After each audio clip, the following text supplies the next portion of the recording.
Welcome to MK Heads Podcast. Ladies and gentlemen, Manic Red is back with another live podcast. Ladies and gentlemen, I've got one for you today that is going to go down in the history books. This is the podcast I've been promising you for over a week. I've got my man Joe in the building. I'm going to let him introduce himself, but let me give it a shot before he gets going. What do you say? My man Joe here is the CEO of Eyeballistic Studios, or is it Eyeballistic Games? Don't let me Eyeballistic Studio. You got me. I had it right the first time, man. Trust yourself, baby. So my man has been heading up a project that I've been so excited to see the screenshots and snippets on Twitter. None other than Mortal Kombat Trilogy HD Remake. If you know about this channel and you watch this channel, you know that we love Mortal Kombat Mugen and Mortal Kombat as a whole. But an HD remake of Trilogy is something that gets the follicles of my little hairs on my skin to just stand up and go crazy, baby. So I am so excited to sit here and talk to my man. I'm going to let him do a good job of introducing himself. Now, my man, let him know who you are, what you do, and why you're here, baby. Yeah, thanks for having me. Joe Tresca, CEO of Eyeballistic, like you said. Really happy to be here just to connect with the fans. Huge Mortal Kombat fan, old school. Yeah, I mean, the way this entire studio came together is just a bunch of Mortal Kombat fans that absolutely love the original games. Really love fighting games of all stripes. Everything from Street Fighter and Killer Instinct. I know that's a little sacrilegious to talk about other games, but we will anyway. But yeah, we're fans of all the games, but Mortal Kombat's always been the belle of the ball for us.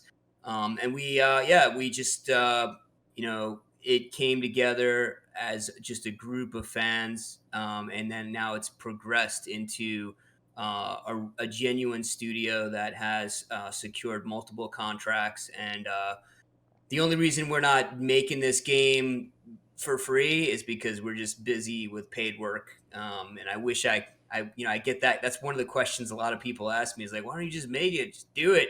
And it's like, I wish we could. If I could, I'd have all my guys on it right now. But yeah, right now we're doing paid work, which is always a good thing. Real excited for what the future trajectory of this company is right now.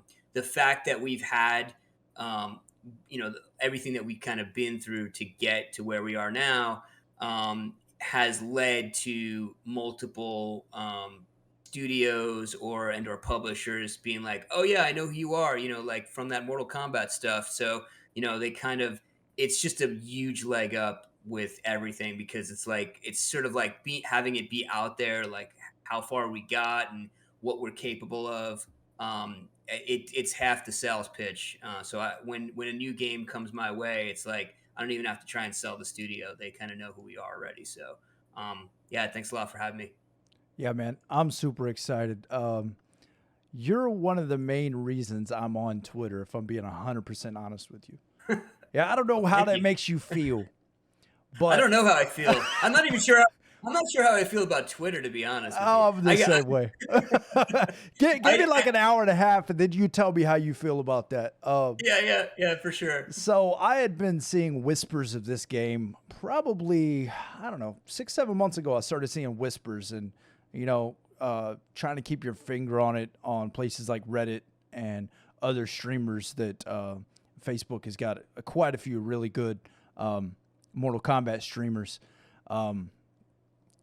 I actually, so I heard about it. I started searching around it. It just kept leading me to Twitter. I was like, all right, well, I guess it's time we start getting active on Twitter.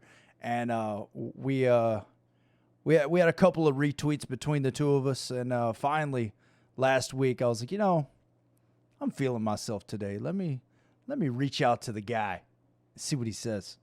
He got back to me immediately and was just as stoked. I felt like maybe you weren't as stoked when you were typing, but I was stoked to get the messages back. I kept looking at my wife.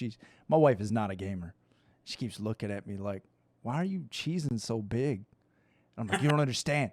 You don't understand. This guy is working on a Mortal Kombat game. Are you serious? And I'm getting to talk to the guy. this is up there. So I'm I'm blushing already now. Like, I'm pretty you're making me stoked, blush man. here. I'm pretty stoked to be here with you. The game looks beautiful.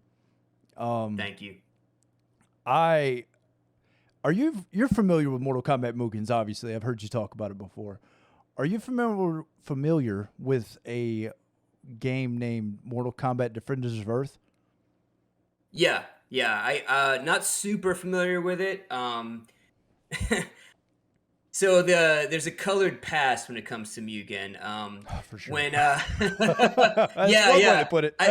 I'm hesitant to get into this, but I might as well. It's all part of the fun of the drama and everything. So like back in 2011, when this sort of whole thing kind of went down for me anyway, like when I got involved, um, there was a relatively large contingent of people who they'd fashion themselves as Mortal Kombat fans, maybe second to being Mugen fans first.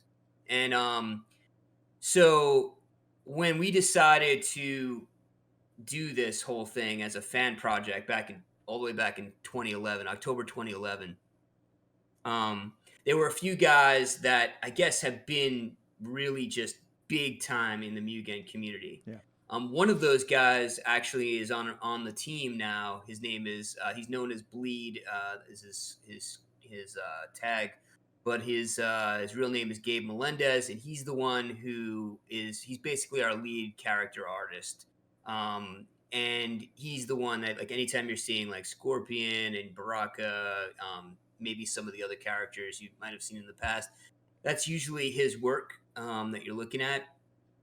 He's just incredibly talented, and I could probably spend the next hour just talking about him because he's one of those guys that he hates being out in the spotlight, and so he just like hates it. Yeah. And he's so ridiculously talented. It's like he would have. It's worked to my favor because if he wasn't like that, he'd be like NetherRealm would have hired him. He'd probably be like one of their head guys already. Yeah. He's that good.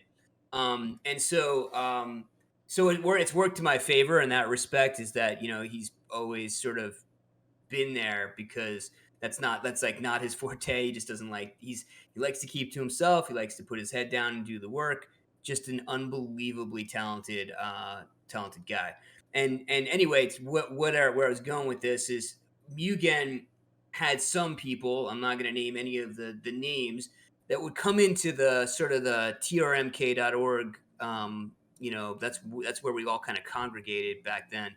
And they would, it's the realm of Mortal Kombat.org. And I think it was Patrick McCarran runs it. He's a guy that actually knows some of the folks, the original folks from Midway, including Ed Boon, of course, and Tobias, and the whole original crew, because he grew up in Chicago, and he's just been nice. He was a mega fan, and his site was the place. Like back in 2011, there was really that was where most of the Mortal Kombat fans were, and the rest of them were sort of like into the whole Mugen scene. And so what happened was we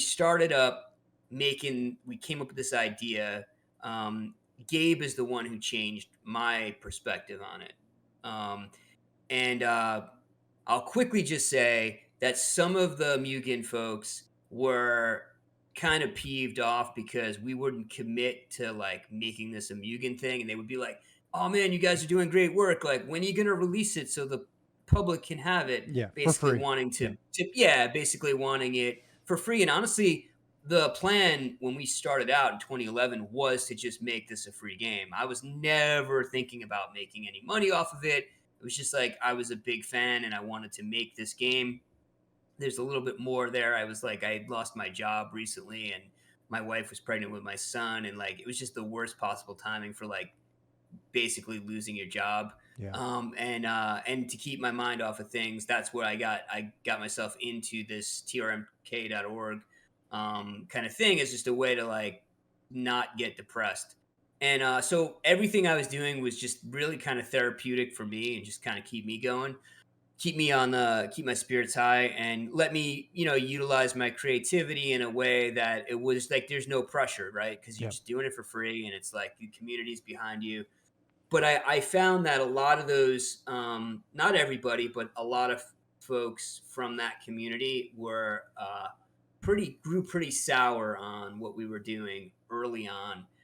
And I could go through for every, let's say that for every person who positively supported us, there'd be three or four who would like start out like pretending that they were part of this whole thing, but then when they found out we weren't like just giving them the assets so they could go do Yeah. their thing, they would make problems. They'd Yeah. start being like, "Wow, how can you be so selfish?" More or less telling us that we were bastards for not just giving them everything that we Yeah. made. So like my past with Mugen has been colored because if you go back and you look at the internet never forgets. So if you were to look me up and you could see some of the stuff that I said, you know I'm not proud of sort of how I responded back then, given the situation that now that I can tell you Yeah. about, like with me having lost my job and everything. There was definitely a feeling of sort of like fuck all these people, Yeah. and so I think I took the view of like listen, we're doing the work.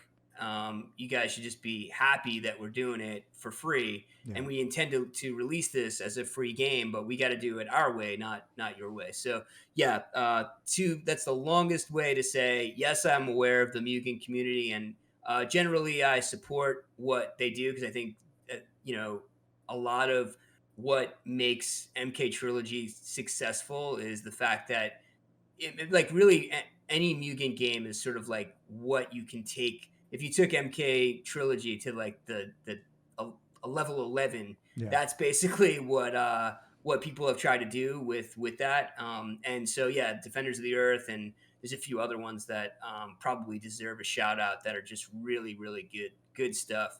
Yeah. Um, but yeah, that, like I said, like my past with the Mugen community is not, it's not perfectly clean. Yeah. Uh, and yeah, so but yeah, it's definitely know what you're talking about. Yeah. And Mugen was integral to the first demo that we ended up putting together to show Ed Boon and company. Yeah. So shout out to Mugen for being that piece of software that we needed to move us forward. Yeah. Mugen is one of those things. I've played a lot of Mugens. It's kind of Yeah. a guilty pleasure of mine is playing Mugen. Um, Mugen has its issues like anybody else. I've always thought it was crazy that I've actually gone on and I've created different, stages and changed audio swaps and stuff like that. Some light stuff in Mugen. And every time I do it, I'm right here in the face with how much work it is. It is Yeah. a lot of work to build a game like that in a system that's already created. It's already done for you. All you got to do is fill in the blanks, and it's still a lot of work. So I can only imagine how much work it is to build one from scratch. But the reason I bring Defenders of Earth up is because that is literally the most beautiful Mortal Kombat that I had ever seen until I seen you guys' work. And I'm going to throw up on the screen here a few of the screen grabs and the some of the stuff you've put out on your Twitter, other people have put out of the beauty that we're talking about here. So if you haven't seen any of this Mortal Kombat Trilogy stuff before, make sure you unminimize this. I know you're listening. Unminimize it, and let's look at this stuff together because it is beautiful stuff, baby. I mean, look at this. This was actually this was your first pitch, wasn't it? Yeah, that's story mode for Mortal Kombat Returns. Can't go much further into it than that, but Yeah, yep. yeah. And I mean, look at it. It's gorgeous. This is from the same pitch. Yep. And then I know you put a disclaimer on this, but that Shang Tsung is pretty. Yeah. So that's we have at Eyeballistic we have a number of character artists, as you might imagine. So Sometimes we give our more junior guys just a crack at the spotlight, and that's what you're looking at here. So that's why I always have to add that disclaimer, because Gabe would be like, "Oh man, we can there's 100 ways we can improve Oh, that." yeah. So that's why I have to I add that disclaimer. Yeah. And then look at this thing, man.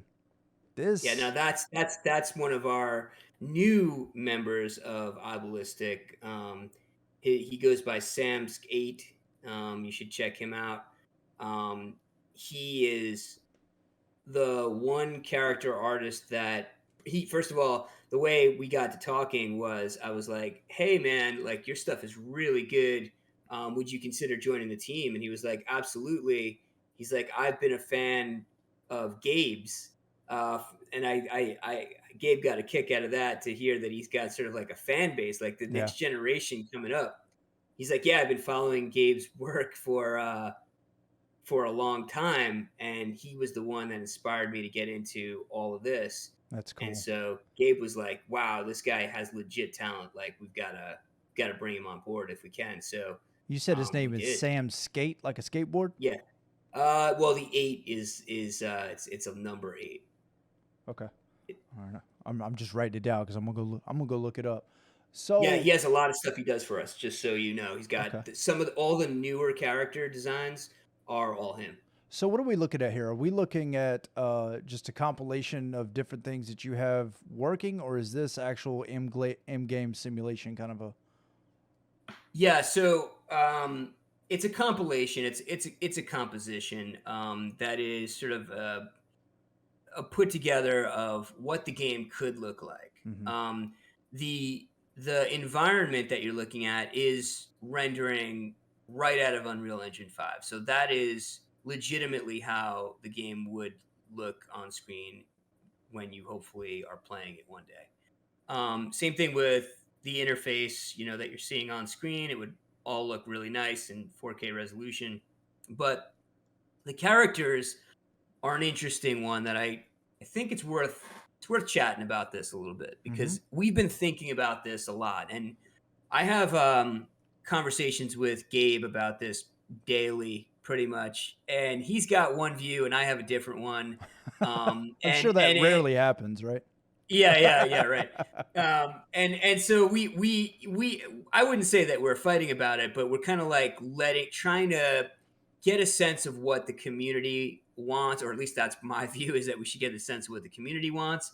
And Gabe is like, "No, I just think it just would be way better." So there's two ways we can go about this. We can go pre-rendered, where what you're seeing right there is super high quality because it's rendered on each frame of animation would be rendered on a machine, kind of like how they do Pixar movies and stuff like that, where it's like, you might have, it might be an hour per frame of animation, right, Mm-hmm. at worst, right, like, and it's got like all the detail on the armor is like, it's all like ray traced, and Oh, it's got these incredible reflections, and like if it was skin, you could do like super high quality subsurface scattering skin, which is kind of like this technique where the skin bounces in and then bounces out, and it has a subdermal layer underneath it, and it creates this super ultra realistic look to skin, where you like question whether or not you're looking at a photograph or not.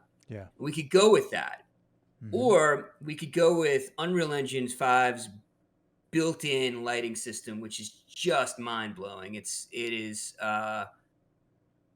unbelievably high quality. Yeah. And and but that said, even the best shot of Unreal Engine, and this is where Gabe and I sort of disagree. The best shot of Unreal Engine still would look a cut less than what you're seeing here. Yeah.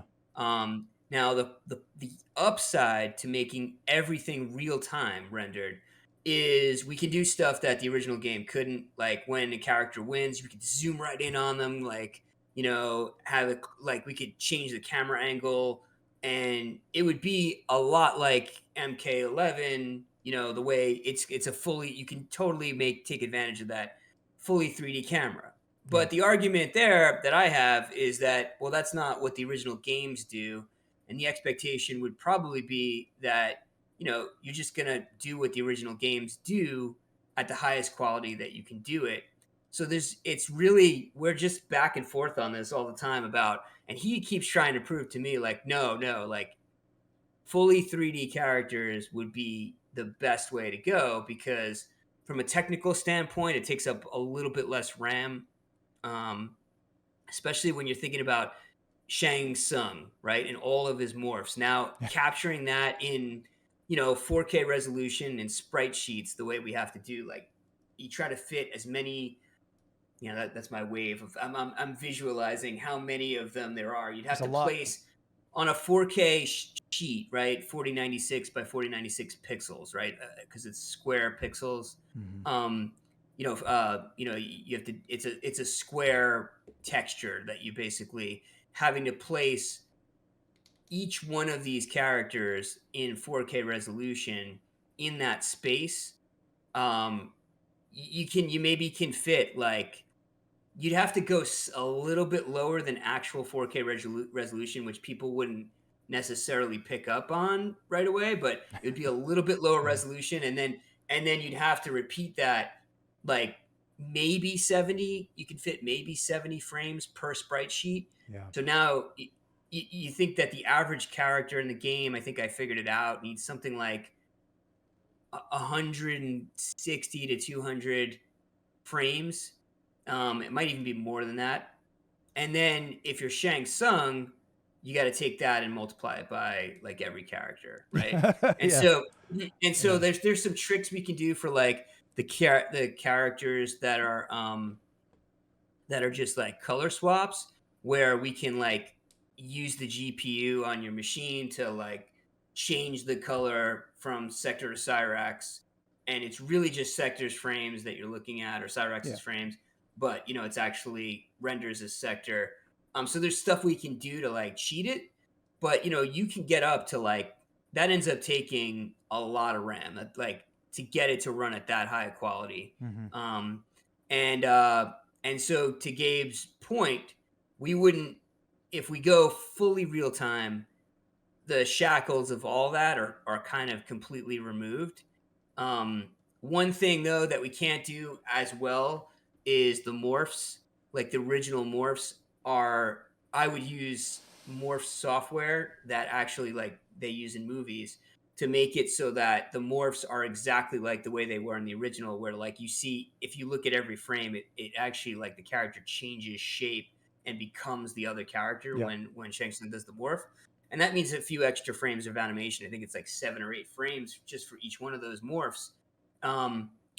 But if we do full real time 3D characters, it's basically impossible to do that. You Mm. just can't. There's no way you're going to be able to morph one 3D, 60,000 poly mesh character into another 60,000 poly mesh character. And that's why if you look at MK11 with Shang Tsung, they do this glowing light effect, and then like when the light uh comes off, then that he's just a different character. It's Yeah. kind of, in my opinion, it's kind of cheeseball, but I understand why they do Yeah. it. But that would, like, that kind of stuff would bug me. Like, Yeah. so maybe I'm just a purist. So anyway, that's the argument that we've been having, and that's like, what you're looking at here is not playable. Nothing that you've seen would be playable, and the only reason for that is, like I mentioned early on, is we're just busy with paying work, and Yep. I'd love to put more time and effort into this, but we've got to get WB to kind of give us the green light, Yeah. and then it's all in. You got to pay the bills. I get Yeah, that. for sure. I get that completely. Man, this is beautiful stuff. I mean, I'm just looking at, I'm kind of detail oriented myself. The detail and the shining that's on the text on the health bars with the winds and everything. Man, that is fun to look at. The colors in this temple stage are, I mean, this thing's beautiful, man. This is great work. Now that's a shout out to Justin McCollum. He's he's working right now. Actually, he might actually, you probably hear the sound of him conversing with me or trying to while we're in this chat here. He's constantly working on a new stage, and this is all his work. He's another one that in the past I have been basically the environment guy for everything that we've done. Hmm. And it's nice now to have somebody with Justin's level of talent. Is just unbelievable Yeah, stuff. And so what you're looking at here is his work, and I want to give him a shout out because he's just incredible. He's yeah. really got some amazing talent. The textures and the light bouncing off the textures on the stained glass in the back there, specifically on the right side there, man. Yeah, It, yeah, those it's awesome. man, that's pretty stuff, man. Pretty stuff. So this is Baraka. Look at the Yeah, difference. I love these side by sides of what Baraka looked like in Sega Genesis, Super Nintendo, um, and then look at what you guys have. That yeah. thing looks like somebody molded it out of clay for years to make it look that beautiful. It is. And I've got to mention this now. So Gabe would be. I can almost hear Gabe's voice. Like it's gonna look so much better. Like so Gabe is like crazy about getting this Baraka looking this good. So he did do some updates, and that's what you're seeing here. This is updated, but this is old now. And so he redid completely Baraka's outfit. And so we have this new workflow that we use. I mean, it's not new in the industry. Like this is sort of industry standard, but it's new to Eyeballistic. There's this software called Marvelous Designer. It's used in the fashion industry, and basically you can make a pattern of clothing just like you would in real life, and then it stitches it together around the character digitally, and it moves exactly like real cloth, and it has natural cloth folds. Huh. So what you're looking at here is all sculpted, and it looks great. It really does. It does. But now, if you were to see the same shot again, and hopefully Gabe will release some of that stuff when he's finished doing the paid work that he has to do. Yeah. He it, it's an order of magnitude better than what you're seeing even Man. here. So Well, I can't wait to see that stuff. I mean, Baraka was always a very interesting character, and to see him in this kind of detail, the original old school Baraka, um, that is solid work, man. So we just kind of seen this one. This was Sector from the old. I guess these are from probably the Sega Genesis port. Is that what I'm seeing? The old one. on the left, Yeah. yeah, that's believe that's arcade ripped sprites. Okay. So yeah, so it's pretty much as high a quality as you can get Yeah. today if you were taking the old game and you're kind Yeah. of trying to upscale it to that size.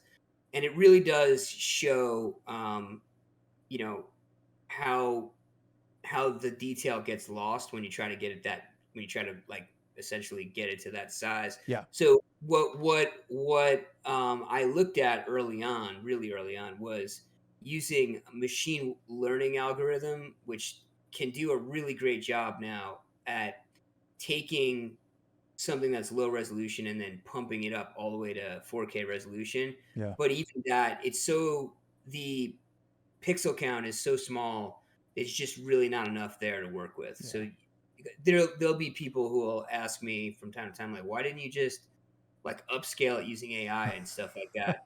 I Yeah. want you to know that like we tried that as a thing. It just doesn't get there. Yeah. I mean, you Yeah, can see each pixel in that one on the left to show you yeah, the how. I mean, that's what we had then, and yeah. then that thing on the right.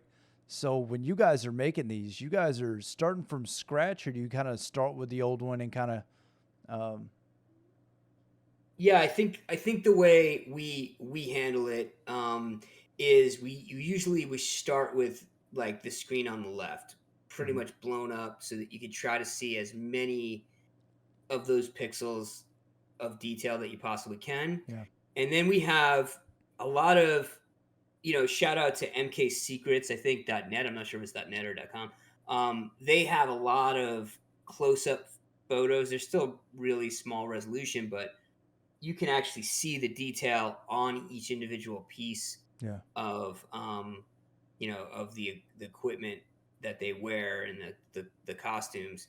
And so that's what we use, a combination of those close-up shots plus what's appears to be there in the game, because there's a lot of heavy repainting that I want to say that Tobias did. I don't know if that was him in the later games, but he did just an awesome job of like repainting over these characters to make them fit in the scenes as well as they Yeah. do. And yeah, so I think that's how we handle that. And it's the same thing with the environments. Justin would tell you, Justin McCollum would tell you that we take the original shot, which is really really small, of like the entire stage, ripped from the original arcade, and then we do all of our 3D modeling on top of that using basically it's almost like transparent clay, so you can see the background and Yeah. then you can work on top of it.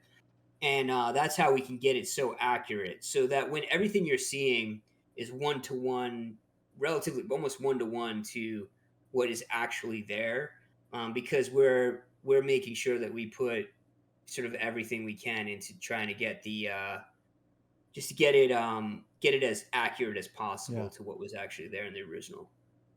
Well, it's beautiful work, man. So Thank you. this one we kind of have to blow up a little bit. This is one of my favorite stages growing up. It's funny. My wife for Christmas bought me the Super Nintendo version of Mortal Kombat 2 this past Christmas. Nice. That's amazing. And I'm holding it in my hand, and I just nerded out for a second. I was like, "Baby, you have no idea. I've always wanted to own this game." She said, "What?" And I was like, "I had it on Sega Genesis, and I used to go over to my friend's house. I used to get so upset when I played MK2 at their house because they had the Super Nintendo, and the Super Nintendo version had the chains, and Genesis version did not. And I was so jealous of the chains on the Deadpool. To this day, I remember how green with envy I was because of the chains. That's So amazing. immediately the chains jump out. So this is a much smaller photo, so don't judge the photo. We just see what it looks like in 4K, but I didn't have this one in 4K. But here we've got Raiden and we've got the man Hanzo, my favorite Mortal Kombat character, sitting in Deadpool. And Deadpool, I mean, same thing. It looks like the old Deadpool that we've played on for years and years and years, except just beautiful, so much more beautiful. Thank you. Yeah, that one was a labor of love of mine. I had to.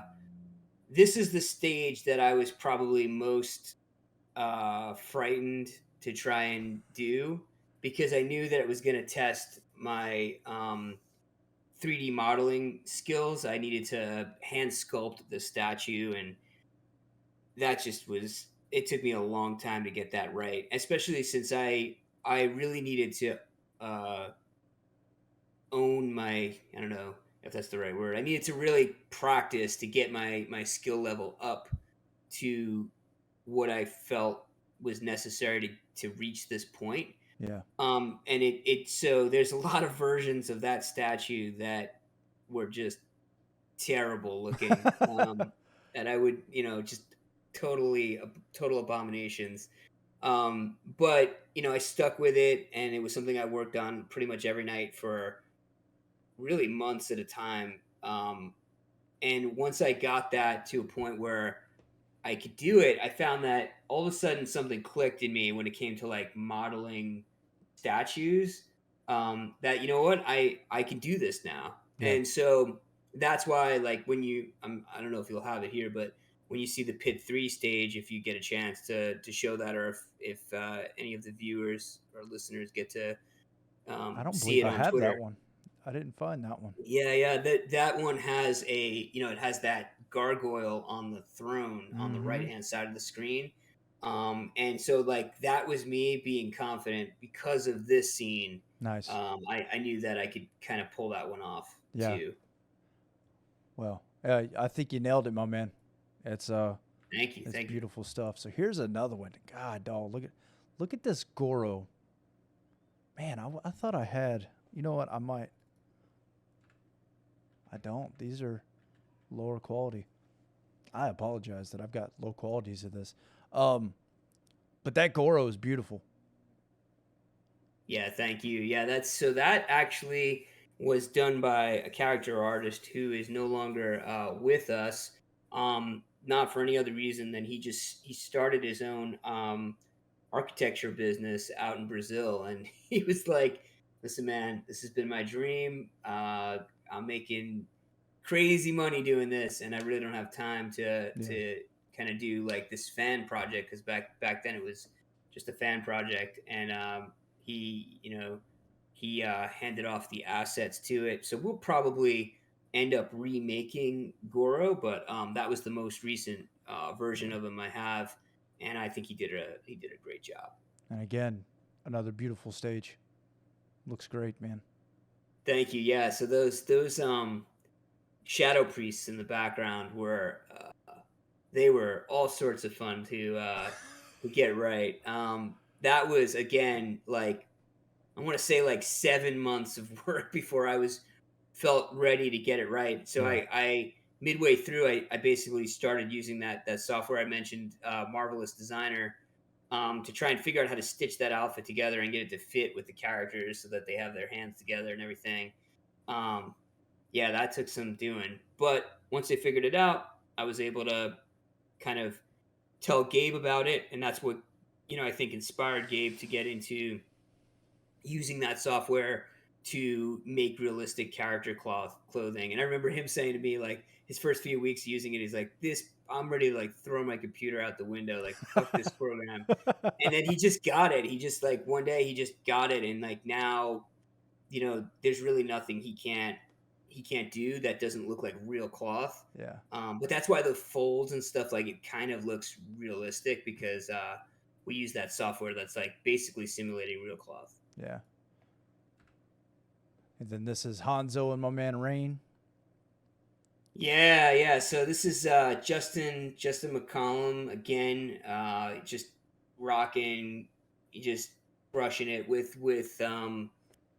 the subway stage, and this was the stage that he had on his portfolio a long time prior to me even talking to him, and I saw it and I was really looking at it. I think he had it at just 1080p, and it was in Unreal Engine 4. So him and I got together and talked about it when we talked about him coming on board, and there were a few things that I wanted him to upgrade to it, and he was just so positive about it. He was like, "Yeah, yeah, he's like, you're absolutely right. We should fix this. We should fix that." He did all that within like a week, Hmm. and then he transferred it to Unreal Engine 5, and yeah, it's hard to tell in this scene, but the quality of light Yeah. is improved. From if you were to see the before and after between that and UE4, Yeah. yeah, Unreal it's a big Unreal change. 5 is that's going to be a game changer, man. That Yeah, thing is pretty. So again, we've got the arcade rip of Cyrax and the new Cyrax. I mean, yeah, just gorgeous. And then we've got a versus screen between looks like Sub Zero. Is that Ermac? yep, hmm Man. yeah. We went with the green glowing eyes because I was like, all right, well, how did they want to represent Ermac? And I know it's changed, and I'm trying to think. I think it's changed a little bit in one of the games where they got away from the glowing green eyes. Maybe I'm wrong, but I wanted to keep that. I thought that was cool. Yeah. It was like a unique thing about him that would be pretty awesome to have like in the main character, that when you're playing him, like the Yeah. eyes glow green. I like that you kept the similarities between the two ninjas.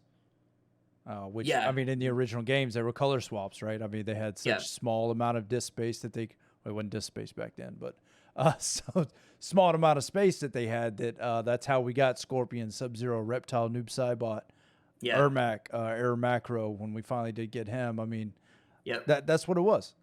So when I heard you earlier talking about, well, we can color swap and we can kind of save some RAM space with the sprites, I was thinking, I mean, that's what they did in the originals. Sounds great. Yeah. you know. The irony of it is, so like despite the fact that we've got much more powerful machines now, and you're still you're still working with like about 12 gigabytes of RAM. Mhm. And if I were to try and render each of the characters at full 4K resolution, like I said, we could get like 12 sprites on a sprite sheet that's Yeah. 4096 by 4096, and then you've got to instantly load each one of those into RAM. And I mean, you're talking about you're going to be well over 12 gigabytes. Yeah. Even with the best compression you can possibly have. So if you just do the math in your head, it's like it doesn't seem like it would work. You'd have to downscale just a little bit to 1440p probably, and Mhm. then you can get like 70 sprites on there, and that's acceptable for what you can get in terms of the amount of RAM that you need. And like then when you factor in like all those morphs with Shang Tsung, it just yeah, Yeah. you got to keep all that in mind. But Yep. yeah, so it's funny because the limitations are still kind of there, even Yeah. though we've come so far. Yeah. And even if you did it, most people would not be able to run it. So Yep, why do there's it? that too. And there's probably, I always wondered what the reason why Shang Tsung has quit morphing into everybody. We might have stumbled upon it right here. Maybe we know. All right, so now we've got Liu Oh, there you Kang. Oh, go. there we go, right there. I was lying. Yeah, I yeah, didn't think on I the had right-hand it, but side. so we Yep. got a Liu Kang and a Baraka, and then yeah, that gargoyle's pretty, man.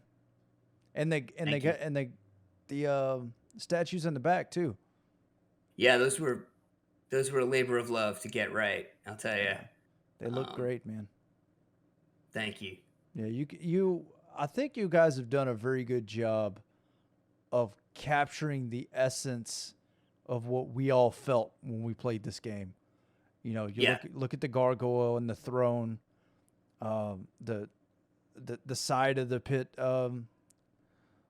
platform there, everything in the back. I mean, it captures what I envisioned past the pixels when I was playing Mortal Kombat 3 and then Ultimate Mortal Kombat 3. So yeah. it's I've had a lot of people say that to me. Say that they think this is what they always imagined it was like when they were yeah, playing it. Like it's like, oh, it looks exactly the way I yeah, remember it. Um, you know, People don't necessarily zero in on the 4K quality of it per se. It's more about the feeling that it evokes when you yeah, look at it, and that's what the colors really matter, and making sure you get the lighting right and all that. So yeah, we're gonna, I have to say this too. We're Everything that you're seeing here. I'm gonna keep saying it. It's gonna improve tenfold, and I have to say that because while fans will be like, "Oh, this is amazing, and it's got to happen." If you go to some sites like places on Reddit, uh, NeoGaf, some of the places that are more deeper in the industry have industry professionals mhm, in their midst. They criticize this stuff left and right. Like this is awful. Like they'll it looks like a mobile game. I've heard so many negative comments.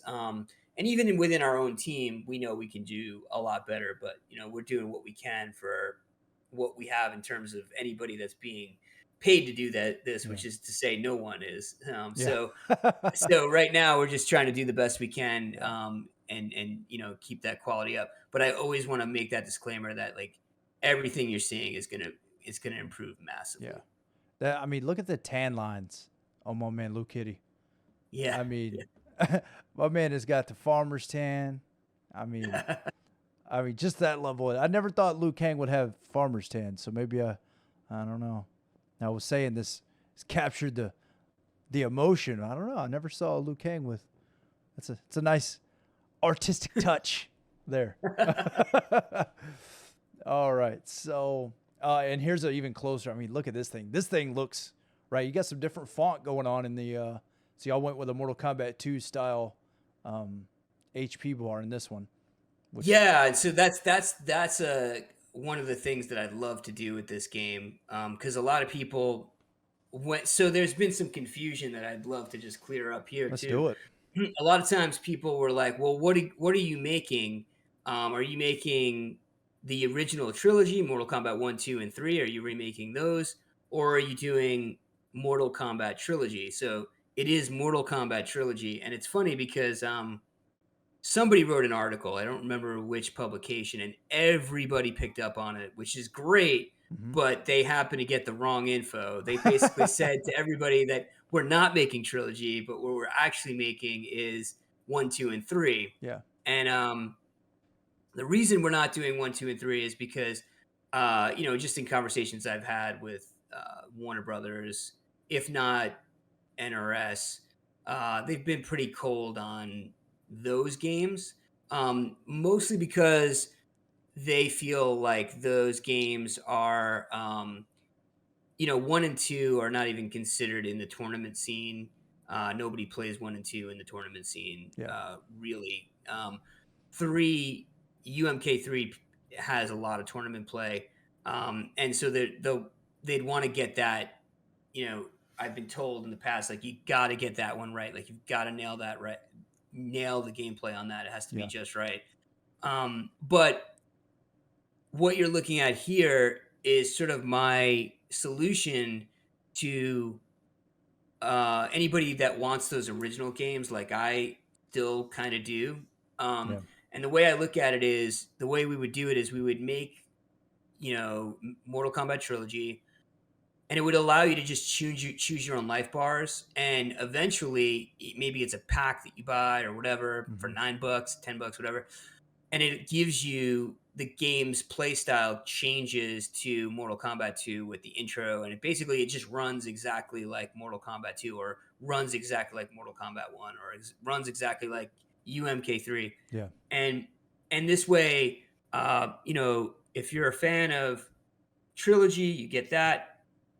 If you're a fan of those original games, hey, we're making those characters anyway as sort of unlockables. Like, I know the original Trilogy didn't have like the MK1 ninjas Yeah. or the MK2 ninjas, but like, why not? Let's do it. And Yeah. and this way it's there, and with all those assets there, and then every stage provided for it. Again, like Mortal Kombat 1 stages really didn't get all of the stages in Trilogy, and I feel like that should be fixed. And so why not? Right? We could totally, you know, it's really not that big a deal for us to add those in, and the fan service would be amazing, and people would pay the extra 10, or I mean maybe up to $15 at most. That'd be a lot, but they'd pay the money, I think, to just be able to have an HD version of those games. I know I Yeah. would, I as a would fan. So on several times I would. Um, I and it's funny. I actually went out and I met one of my viewers today. Perky. It's actually the first viewer I've actually met in person. We oh, went out nice. to a place called Boxcar out in Mhm. Greensboro, North Carolina, and they had an original Mortal Kombat 2 and an Ultimate Mortal Kombat 3 arcade, and I sunk some quarters into that thing today. So to hear you talk about the differences in the gameplay, maybe if somebody hasn't played those games recently, it is really difficult. I can't overstate how difficult it is to go Mhm. back and play MK1 and 2 without combos. We've become very accustomed to combos in fighting games now, Yep. and to not have them, it's hard to play that Mhm. now. Mhm. So I think that's one thing I love about Mugen is that Mhm. Yeah. I know I keep bringing it up. I'm sorry. No, no. But I've got a couple of Mortal Kombat 1 and Mortal Kombat 2 Mugens, and I just love playing. I love the art style of those two games. It just brings back all the memories of the arcade play and the sitting in my bedroom playing those games as a child. Um, so it brings all that with an updated gameplay style. Um, Yeah. so I mean, I don't know which way I would go with that. You guys are the experts. I'm gonna play no matter what you come up with. I'll tell you that. And a lot of us Mortal Kombat heads, I know my viewership, they would play it regardless just to look at it. But to have those characters actually have full combos and everything like that, I think would be amazing too.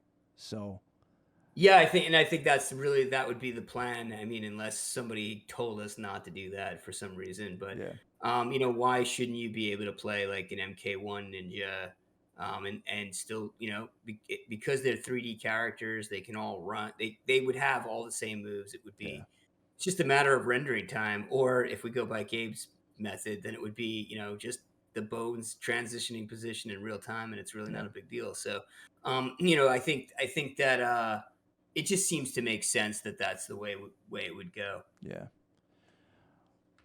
Well, I don't want to do that one yet. We got a flash in the pan. We're gonna go back here now. And while we're doing that, I wanted to pull something else up. Actually, I should have pulled this up before we went back to this screen. So some of the most excitement I've seen is the next video I'm gonna show you, show the viewership here. I love this. And I can't express how much I love it. There's no words in the English or any known language to mankind to express my excitement for this right here. So I know I just came out of it. We're gonna go back to it. Look at this. The movement. Look at the way Baraka just with his arms.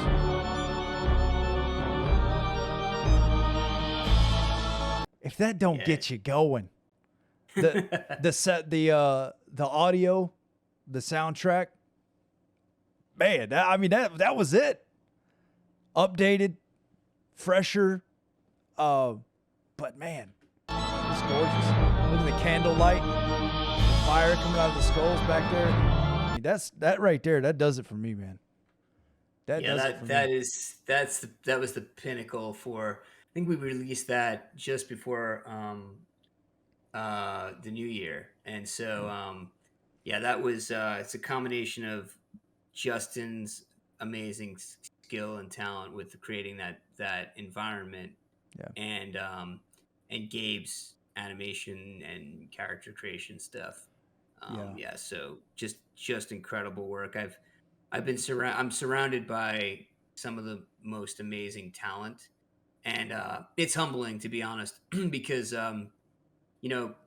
I've always been an artist, classically trained, and I draw, I paint, and sculpt, and all that. And I went through a whole career in advertising, and I've really never met any artists like the ones that are on my team, in terms of the level of skill that they have. And, it shows, man. It shows. It's amazing. Everything I've seen of this game is so exciting and so beautiful. I've got a long list of questions. Let's do it, man. That I want to get into. I polled my viewership on Facebook and on Twitter, and also I've got a group chat with my viewers as well, and I threw it out there, and I got a lot of really good questions. Nice. So some of them I believe we've answered.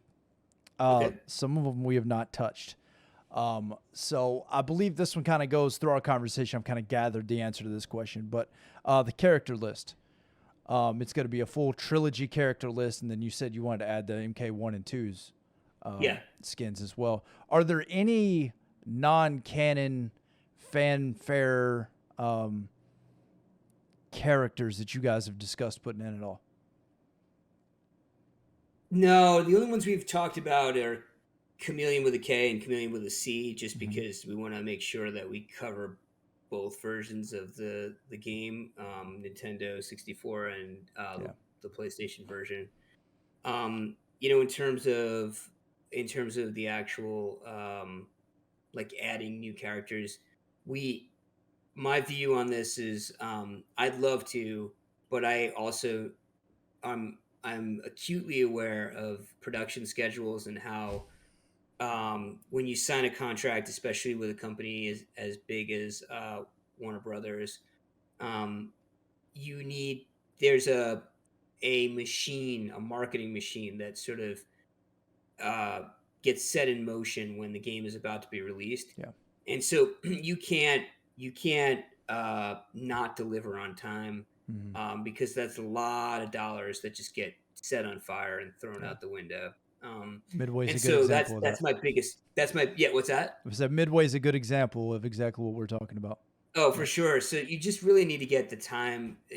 When I think about the production schedule, I'm most concerned about being able to just deliver the best possible game we can like with the matching the original game without adding even the stuff that I'd like to add, Yeah, um, then I know the amount of time it's going to take to add that new stuff.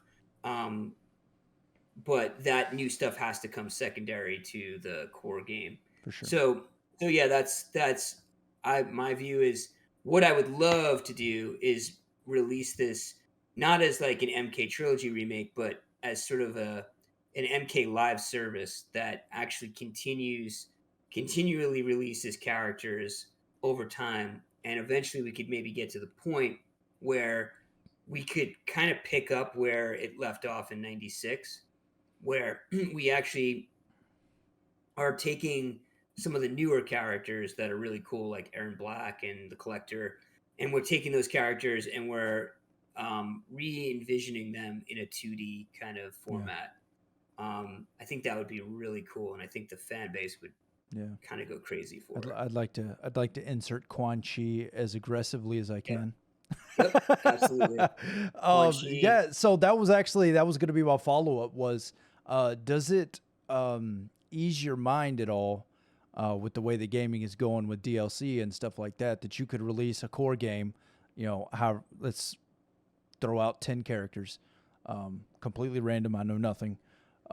So you come out with a game, 10 core characters, bow, here you go, boom. And then kind of like Killer Instinct did it with the 360 release, we'll say, okay, we're still working on this game. Here's a DLC pack. This is this many characters, or you could buy the characters one by one. Does that ease that emotion that you're telling me about with schedules and stuff like that?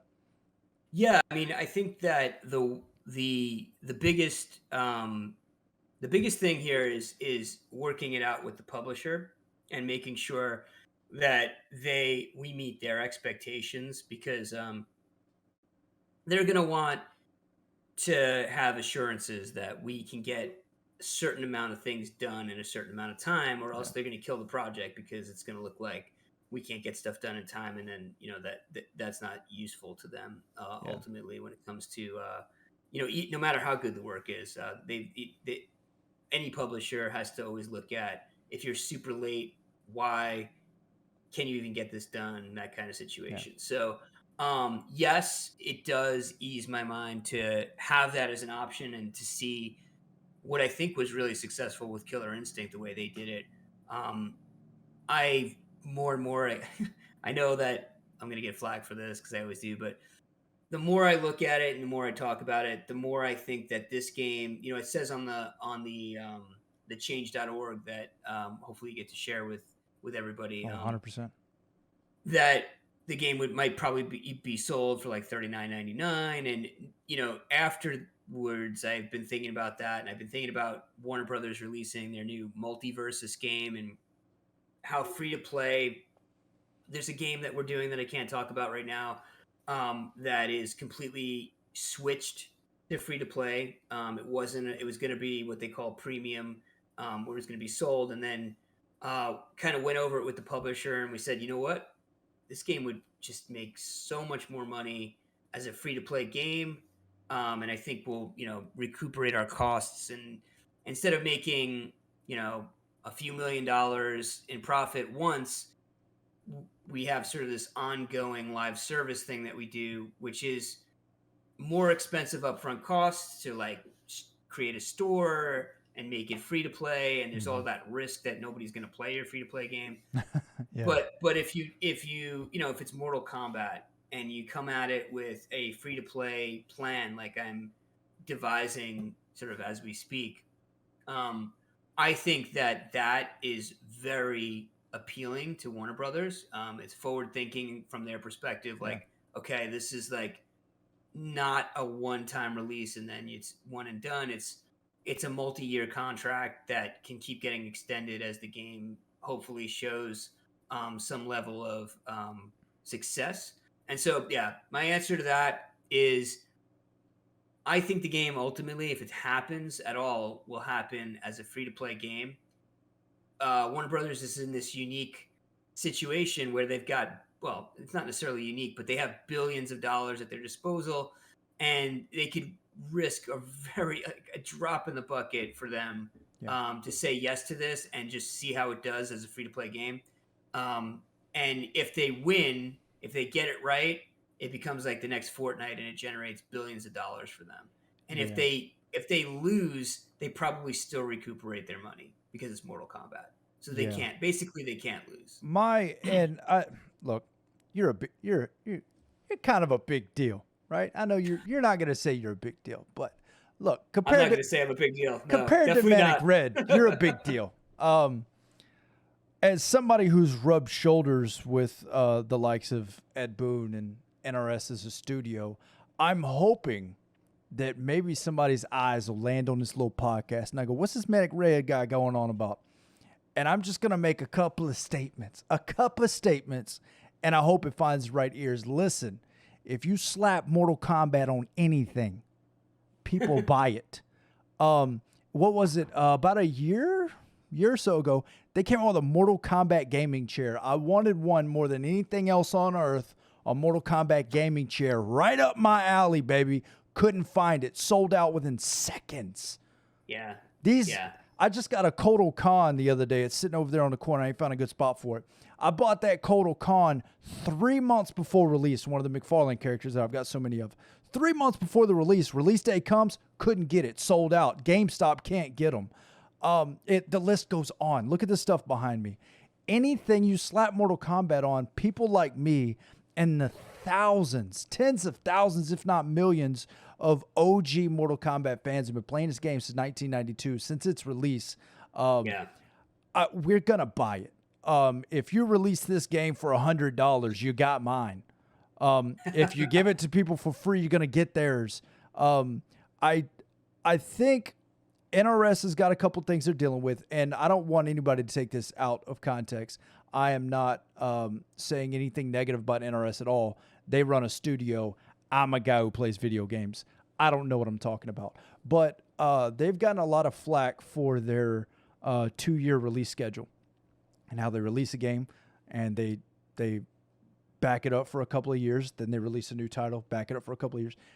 So their length of support for a game has been a sticking point for the public. We always want more stuff. Ed Boon, I'm sure if Ed Boon's sitting over here, he would be shaking his head at me. You cannot make MK fans happy because we always want more. We want more blood. We want more characters. We want the character we like. I know you gave us a bunch of cool characters, but we didn't get Reptiles, so we're mad.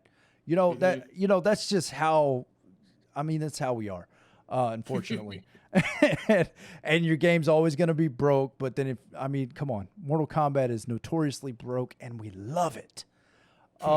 So I think something like this with your game specifically, but also NRS can listen to this if they want as well. This dummy going on about something he doesn't know anything about.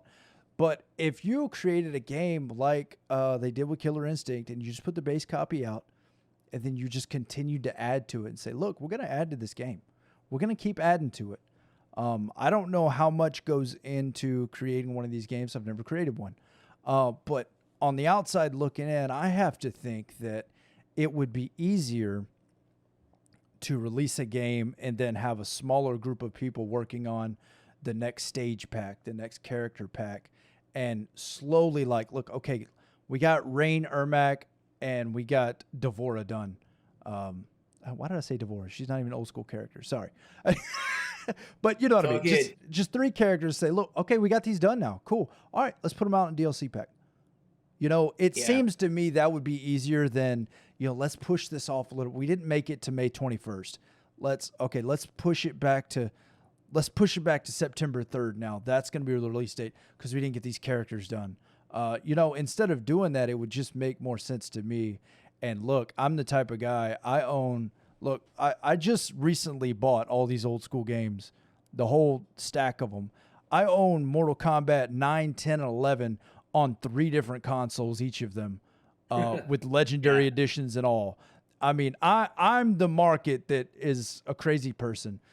But it just seems to me like no matter what you come out with Mortal Kombat on it, people are going to buy it and they're going to support it. Look at this last Mortal Kombat movie.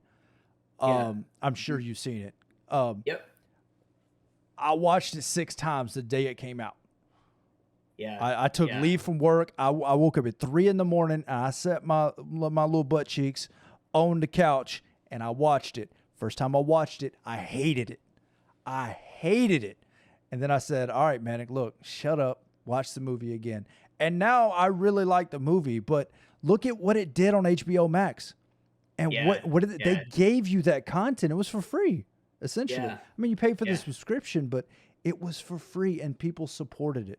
And I told everybody on my channel, when it comes out in movie theaters, take your tailbone in there and watch it again. Support this movie. Go buy the movie. I own 3 copies of it because I find it very important to do what I can to make sure that developers and these studios understand that we exist and that we love anything with Mortal Kombat on it. If you put Mortal Kombat on a football, I will go buy it. And I will put it back here on my shelf with pride because it doesn't matter. It's got Mortal Kombat on. I'm buying it. There's my little soapbox. I'll shut up now. No, I think. I think that I can relate for sure. I mean, Mortal Kombat, what it's meant to me through my whole life. I mean, I started playing it when I was 14 years old, and it's just getting to meet Ed and just how they say you never should meet your idols because you'll always be disappointed, but definitely not true in this case. Like, he's just the most, he's just great. He's just great. It's hard to explain. He was thinking about me and my little band-based studio when we first approached him more than he was thinking about anything else. And he said a few things that I'll never forget that will always endear me to him probably for the rest of my life now that I kind of know how he is. Just he was mostly concerned with, he knew what I was in for before I knew. Yeah. Better than anybody, I'm sure. Yeah, and he was like, we've got to make sure we protect Joe and his team. Like, it was very protective of knowing that, like, these guys have no idea what they're in for. Which, of course, it was a great learning experience, and it was terrible and awesome at the same time, right? So, yeah. Well, I always tell people there's no such thing as failure unless you quit. That's true. Only early attempts at success. You learn something. Every time you fall on your little face, you learn, okay, well, next time I'm not going to do that. I'm going to do this. I'm going to zag next time instead of zigging, So, obviously, that's just dumb Manic talking to somebody who has no idea what he's talking about. But, hey, it's worked for me. I just keep doing shit until it works. I love it. I think it's a great attitude to have. Yeah, we agree, or I wouldn't be here. It's hey, it's great to hear that about somebody that I have watched from afar and have really, the guy created something, him and his team created something beautiful in Mortal Kombat 1, and we've never looked back. The industry has changed so much from the early 90s when that game was in development to now. And Mortal Kombat is more relevant today than ever before. I mean, Mortal Kombat 11 is played competitively on an esports level, which is something that we never had as a Mortal Kombat fan. I mean, we kind of had it in 10, but not to the level of 11. And I'm not going to run off into the new Mortal Kombat games. It's not what we're here to talk about. But just the length of time this game has been relevant. I can't think of another game that has been relevant, stayed relevant, and is still relevant quite like the Mortal Kombat franchise. And there's some of us who are absolutely avid fanatics about this game, and I can't think of many other outside of like Mario or Zelda or something like that has quite the fan base. So, yeah, 100%. Man, it's great to hear that about Ed Boon. He gets a lot of flack in the media and on Twitter. He does. And I always wonder how he can go log into Twitter sometime and go through that news feed, because I'm like, man, if it was me, I'd delete that thing. Yeah. Oh, I'd delete that thing so quick. You guys are angry.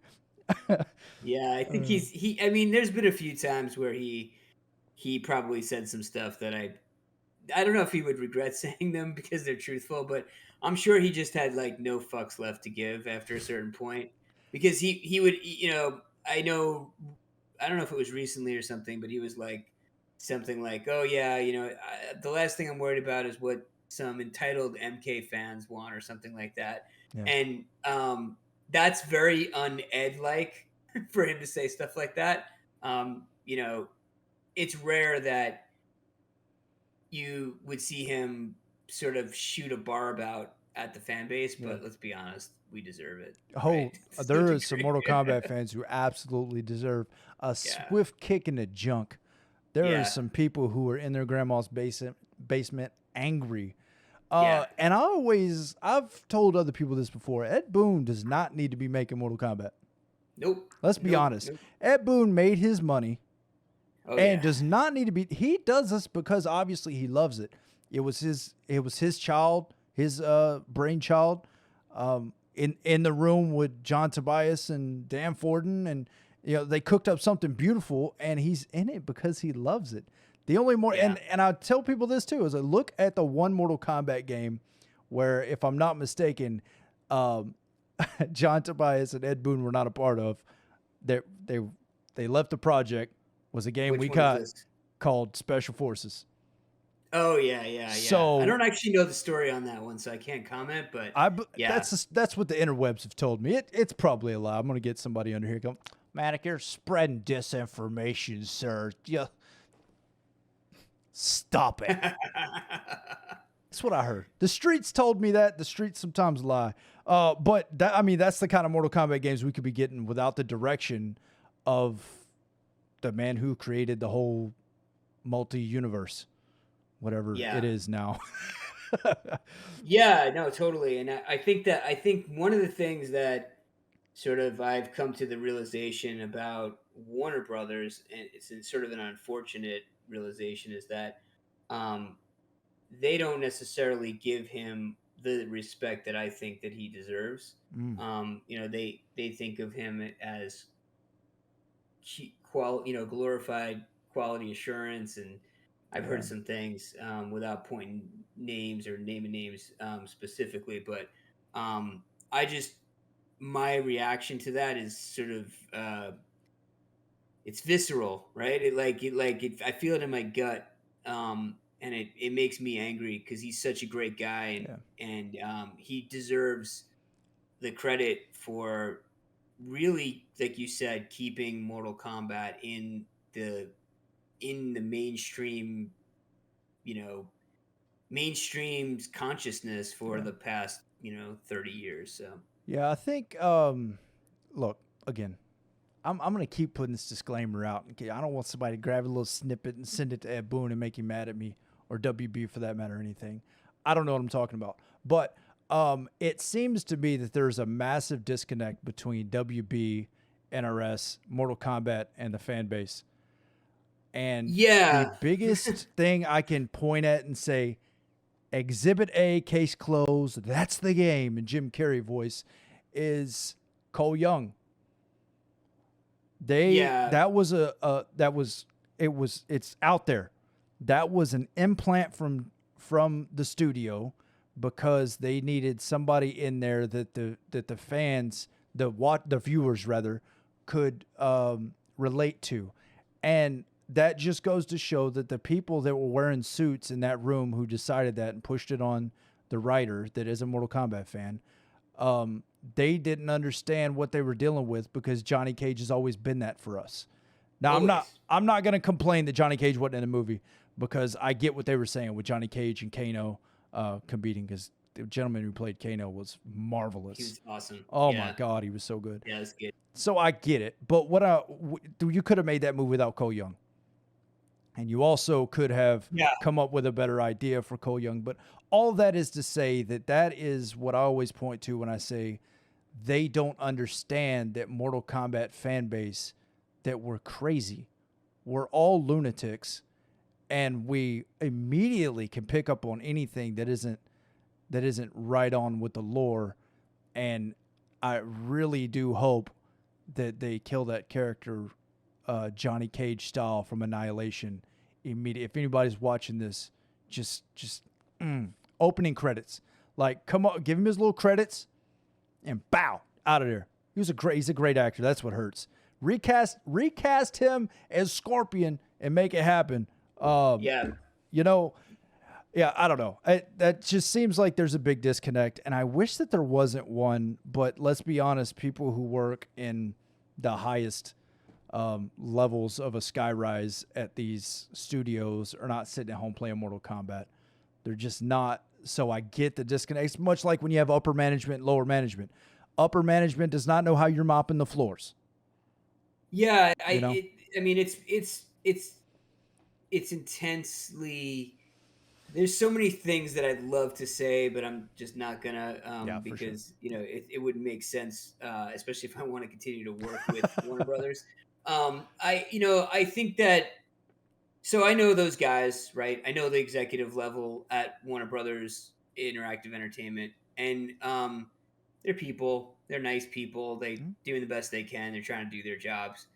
They get a lot of flack because they don't play the game. They have to worry about how well these games do from a product perspective.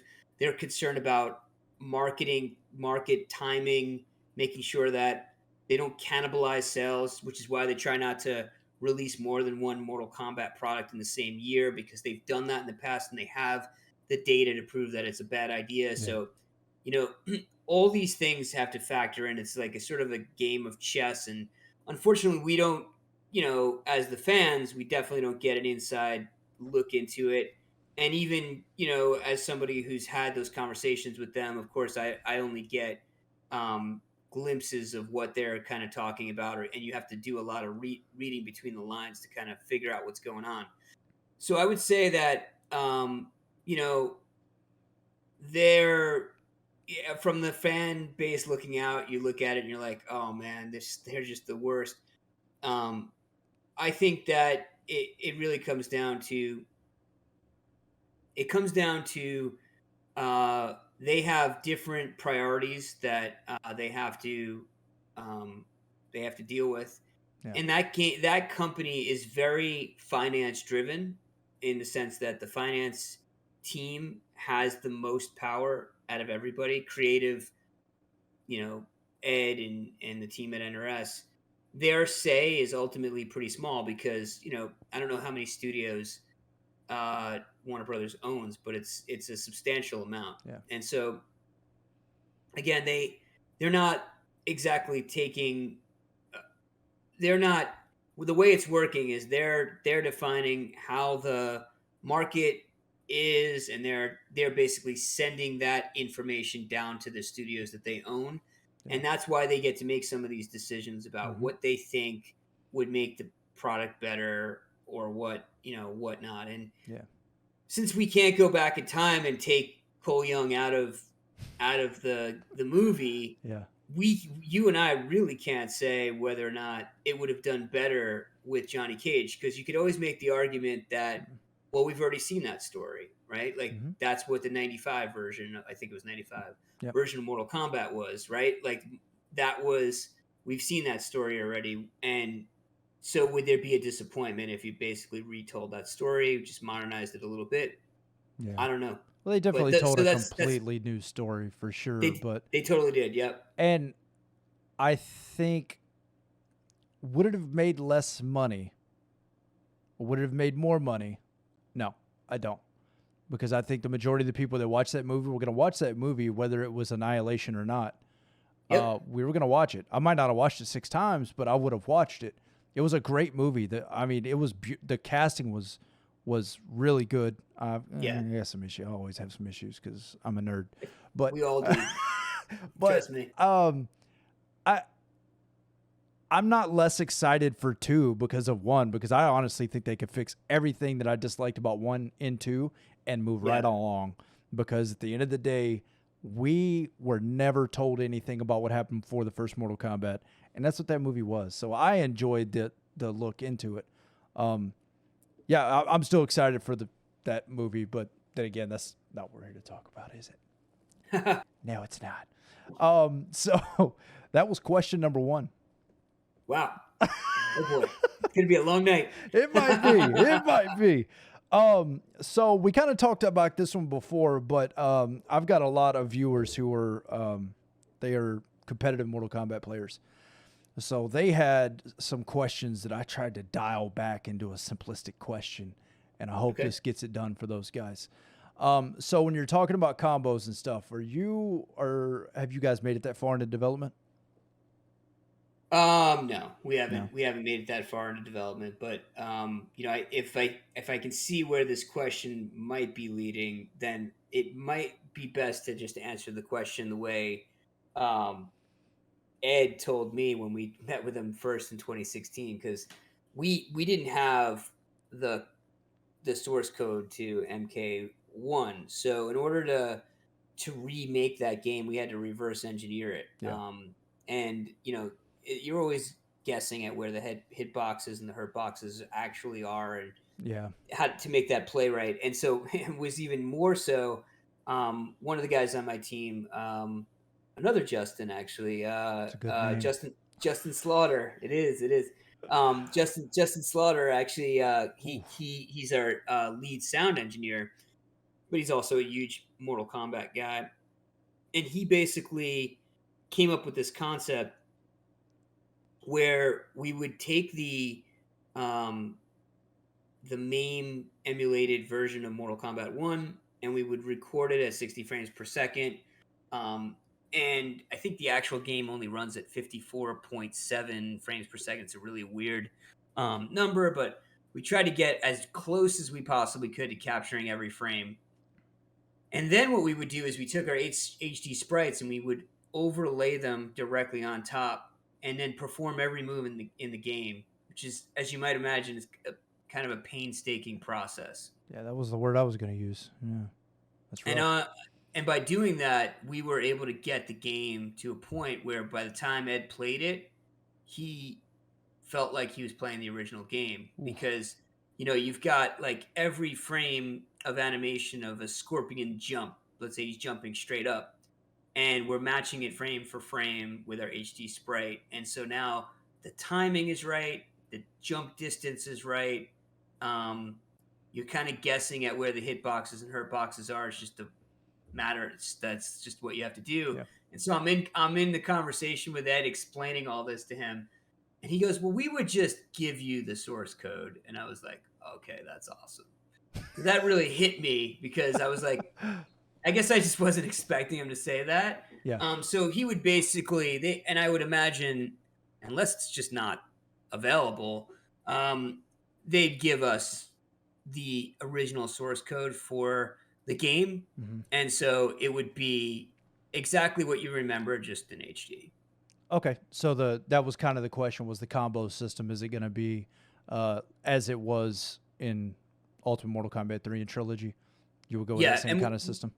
It would be the same system. I know even MK Trilogy is a little bit different than MK3, UMK3. So people who play the UMK3 tend to say, well, that's the best way it should be. It should be that way. It shouldn't be the way it was done with Trilogy. I know that there are some infinites that Rain has and a few others. I think Reptile. Yeah.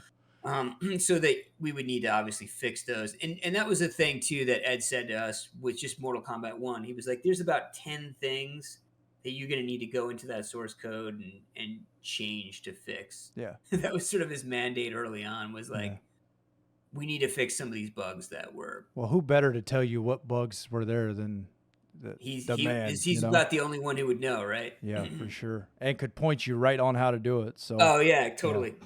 Yeah. Okay. So I think that kind of answers question number 3 too. I think you might have hit a 2 for there. Excellent. So, that question was about breakers and breakaways. So you would use the breaker system from. Yep. All right, moving right along, baby. So here's a question I really did like. I'm excited to ask you this question. My chat wanted to know what the impacts on your employees, cohorts, compadres, and yourself when developing a game like this. What kind of toll and what kind of conversation do you find you guys having with each other about the mental, physical demands of creating such a popular game, a game that you guys, we'll get into this later as well, that you guys grew up playing, so you have a level of respect for the game. Now you've tasked yourself with creating one. So from that side of it, as well as just being a developer, they really were curious on what kind of toll it takes on you and your family doing something like this. Yeah, I think that's a question that's hard for me to answer for everyone. So I'm just gonna answer it for myself. Mm-hmm. I'm married with two beautiful kids. My daughter's 3, my son is 9, and um, I'm always struggling between like where to make sure that I'm a good dad, good husband, all that good stuff, but also getting to do my dream, which is honestly, I don't have to make Mortal Kombat for me to have this dream. The dream for me was to just be a game developer in general. Yeah. If I get to make Mortal Kombat, that would be amazing. But already, what I've had the ability to, the people that I've gotten to meet and the connections and contacts that I've made. I can't get too into it, but I've made connections with people in Hollywood and talked to people that I never thought I'd ever would ever talk to me or care about who I was, and ring me up on my phone. And it's like, are you fucking kidding me right now? Like, I'm talking to XYZ Yeah. person right now, and it's like blowing my mind. And I always have to say that too. It's like one of those existential, like, out of body experiences where you're like, wait a second, I just like 14-year-old Joe is like losing his mind Yeah. right now that I'm talking to like this person. And that excitement, that like unmitigated passion that I have for not just Mortal Kombat, but creating games, like I would say I'm doing a terrible job of explaining this, but there's like I would do this, what I do right here, making games, um, if I didn't get paid a dime. And that's how you know, like, you found the Yeah. thing you were meant to do. Like, I was put on this earth. I now know. It took me a long time to figure it out. Took me to like at least 35. I'm 43 now. So it took me a really long time to come to that conclusion that this is what I wanted. Maybe I always knew, but I was kind of quieting that voice in the back of my head. Yeah. Maybe I didn't believe in myself, so there was always like you couldn't do it, or maybe I was waiting for an opportunity to join somebody else's team. Like maybe Mm-hmm. one day I was a 3D artist, so I was like, oh, maybe I'll get on some team and I'll. And then like one day something kind of changed in me, and I was just like, I don't know. I guess when I lost my job, I lost my job in advertising. I had my dream job, and I was so tired of losing my job every like 2 years. But this one was really painful because we had celebrated. I made creative director finally. I had a team of people working for me, and it was like 30 days into my dream job, and Ouch. I got fired. And so that took the wind out of my sails about life in Yeah. general. And it happened, at a very challenging time. And we just bought a house, so it's like, Mm. how are you going to pay the mortgage? And so to answer that question, I would say that the toll that it takes on you is, um, that sometimes you question whether or not you're being the best dad you can be, whether you're being the best husband you can be, Yeah. or are you being too selfish and kind of doing this pursuit that, my wife, God bless her, has given me like full runway to just like make my dream come true. And if I didn't have that, like I maybe wouldn't be able to, I mean, I know I wouldn't be able to do any of this. Yeah. So yeah, so I guess that the best way that I can put it is that it does take a toll. sometimes you have to choose whether or not you're gonna, you know, go to your son's game, or you're gonna work a few extra hours on a budget that needs to go out tomorrow so that you can get sign off from a publisher or whatever. Yeah. And I know at one point or another I'm going to look back and I'm going to realize some of the stuff that I missed, by putting this effort and this time into it. And yeah, I only hope that the toll that it actually took, the price that I paid, isn't too great for me to come back and make up for it. Yeah. Well, I was sitting here thinking while you were going through all that. One, congratulations on taking that moment of introspection and saying, you know what, this didn't work out. And I always tell my wife, I've had times in my life where things just didn't make sense how bad they were going. Like, I don't understand why is all of this happening to me. But if you take a second and you just relax and you look yourself in the mirror, you say, you know what, if it's this hard, it wasn't meant to be. Something else is coming. What is that? And if you to look yourself in the mirror and say, you know what, maybe that dream is what I should be doing. That's why this isn't working out, because I got this dream. Yeah. I'm gonna go attain that. And that right there, I mean, that's the American spirit. That's what I joined the military all those years ago to make sure that people in this country have that ability to do. So the fact that you did it, I appreciate you for taking advantage of the American dream, my man. And well, thank you for your service, my friend.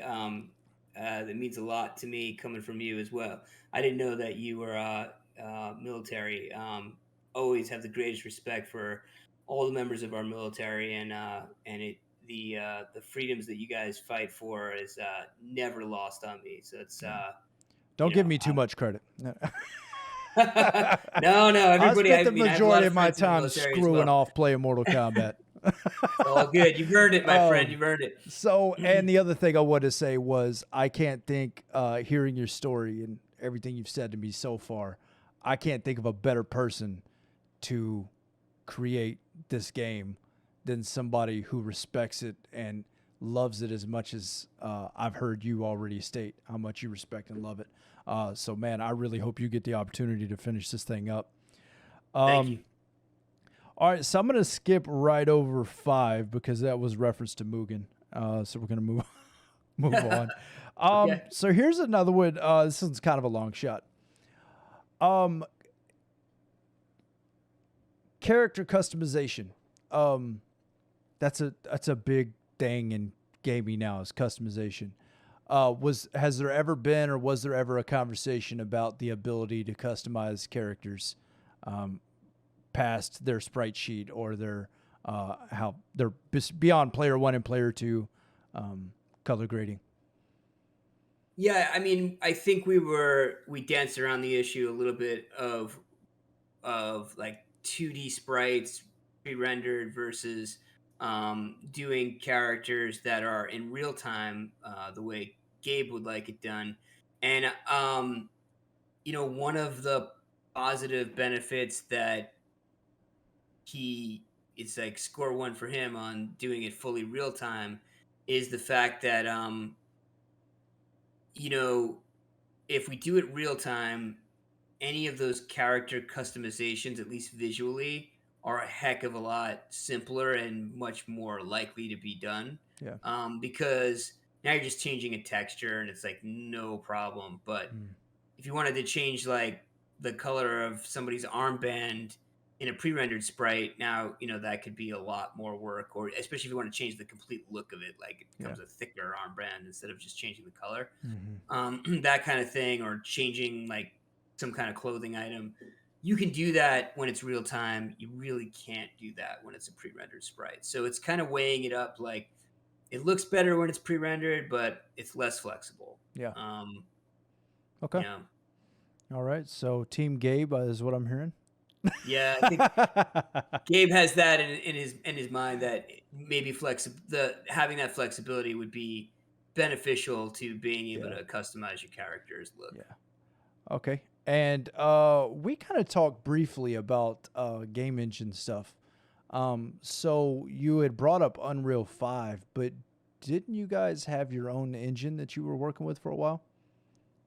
Yeah, so we used Unity as sort of it's Unreal's competitor Mhm. in the space, and there's a version of that floating around on the internet somewhere.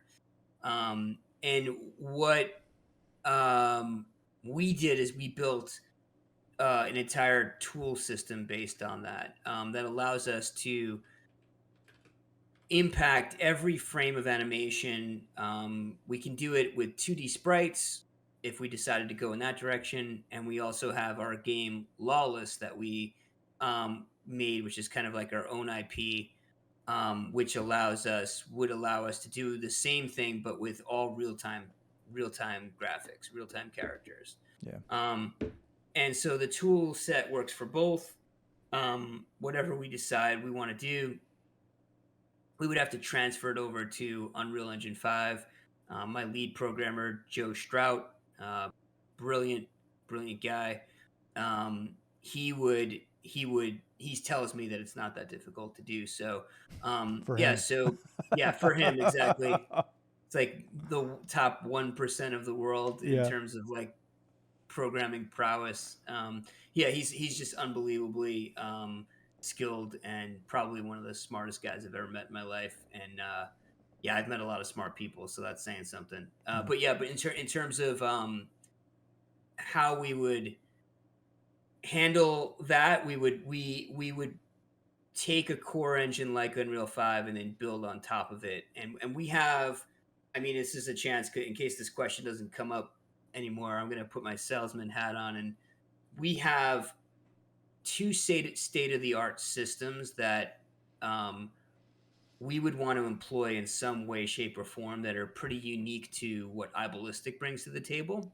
And those are, we have Net Blast, which is our custom net frame rollback um, machine learning algorithm that sits on top of any service, but in particular, we've been using it with Epic Online Services, which is the backbone of Fortnite. And what this allows us to do, like, just to make a long story short, maybe to be as least technical about it as possible, is it allows for up to 300 milliseconds of lag and still makes the game pretty smooth. So NRS games usually start to like break at 150 milliseconds of Yeah. lag, but we can handle more of that because we're constantly taking the data and then we're using a machine learning algorithm to guess what the opponent did based on previous data input, and not just previous data input from that match, but data input from all matches. And so when it comes down to it, whereas like a GGPO is what everybody bases their net frame rollback systems off of if they use it when they say rollback code. Um, that stands for Good Game Peace Out. It's made by Tony Cannon, another brilliant programmer. He's really the guy who invented what we use today, that it to be able to play online so smoothly. And what that it means is like if you and I are playing in the past, I'd have to press a button and then that gets sent to the server. The server has to wait to then send it to you and Mhm. for you to send back your response. So the server gets that and then it knows what's happened. And so what happens when there's lag, a lot of times, which there often is, the game actually has to slow down to, and you'll see some older online games and some um, games from Eastern games still don't use frame rollback, or they don't use any rollback code whatsoever. And so what happens is, um, MKX is a great example. MK9 was the same way. MKX, they transferred over to rollback code, and there's a whole tech talk on how difficult that was to rip out the old system and put the new system in place. Yeah. And they were super proud of what they were able to do. But um, even their code, MK11's code, whatever, doesn't get the guessing aspect of, because there's a guessing part where you have to guess what the opponent did because you just don't have that data yet. So it needs to Yeah. get filled in. And if you're wrong, then you roll back and rewind time essentially and set it right once the source of truth comes from the server. And what we're doing is we're using machine learning to guess. And so whereas most solutions probably get it right like 85+% of the time, which is awesome. Yeah. Pretty good. We can get closer to like 98 to 99% of the time correct. And so So that allows us to be able to have games over ridiculous distances where there's definitely going to be net lag and no perceptible lag to either player. It's almost like you're sitting in the same room with them. It's incredible technology. And the other thing I want to say real quick is that we have this system called Sado, which is taking that machine learning algorithm. Not as good as Killer Instinct. The guys over at Iron Galaxy, those guys are brilliant. And even what they did in 2016 is really sort of a study on what you should do for AI going forward. They are the leaders. But we have a system that is similar to that, where essentially you can play a CPU based opponent and it learns from you, but then it doesn't just automatically defeat you because it's learned what you've done. It, like any other player, has uh, a certain percentage of chance that goes up and up and up as you become more skilled, of being able to make the right move at the right time. So it won't always do it, but maybe like when you're at the highest level, you're about to play a boss character. That boss character might be incredibly smart in the sense that has greater than 90% of the chance to know how to counter what it is you're doing. Yeah. Oh, you're attacking from the air. And so, but because it can make mistakes, no, no two fights will ever be the same. It's all probability at the end of the day. And so that system just really makes sense to employ with a game like this, where it's notorious for having really cheap sort of like frame make you traps want to and want to make you throw your computer out, throw your whatever, throw the console out the window. That level of frustration a lot of people ask me about, and maybe there's a question that'll be surrounding that too.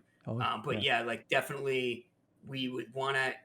You'd maybe have the option to select the original if you want to just totally torture yourself, or you can use our version of it, which is more forgiving in the beginning, but incredibly difficult at the end. scales. Yeah. But like playing against a really good like opponent that knows how to play.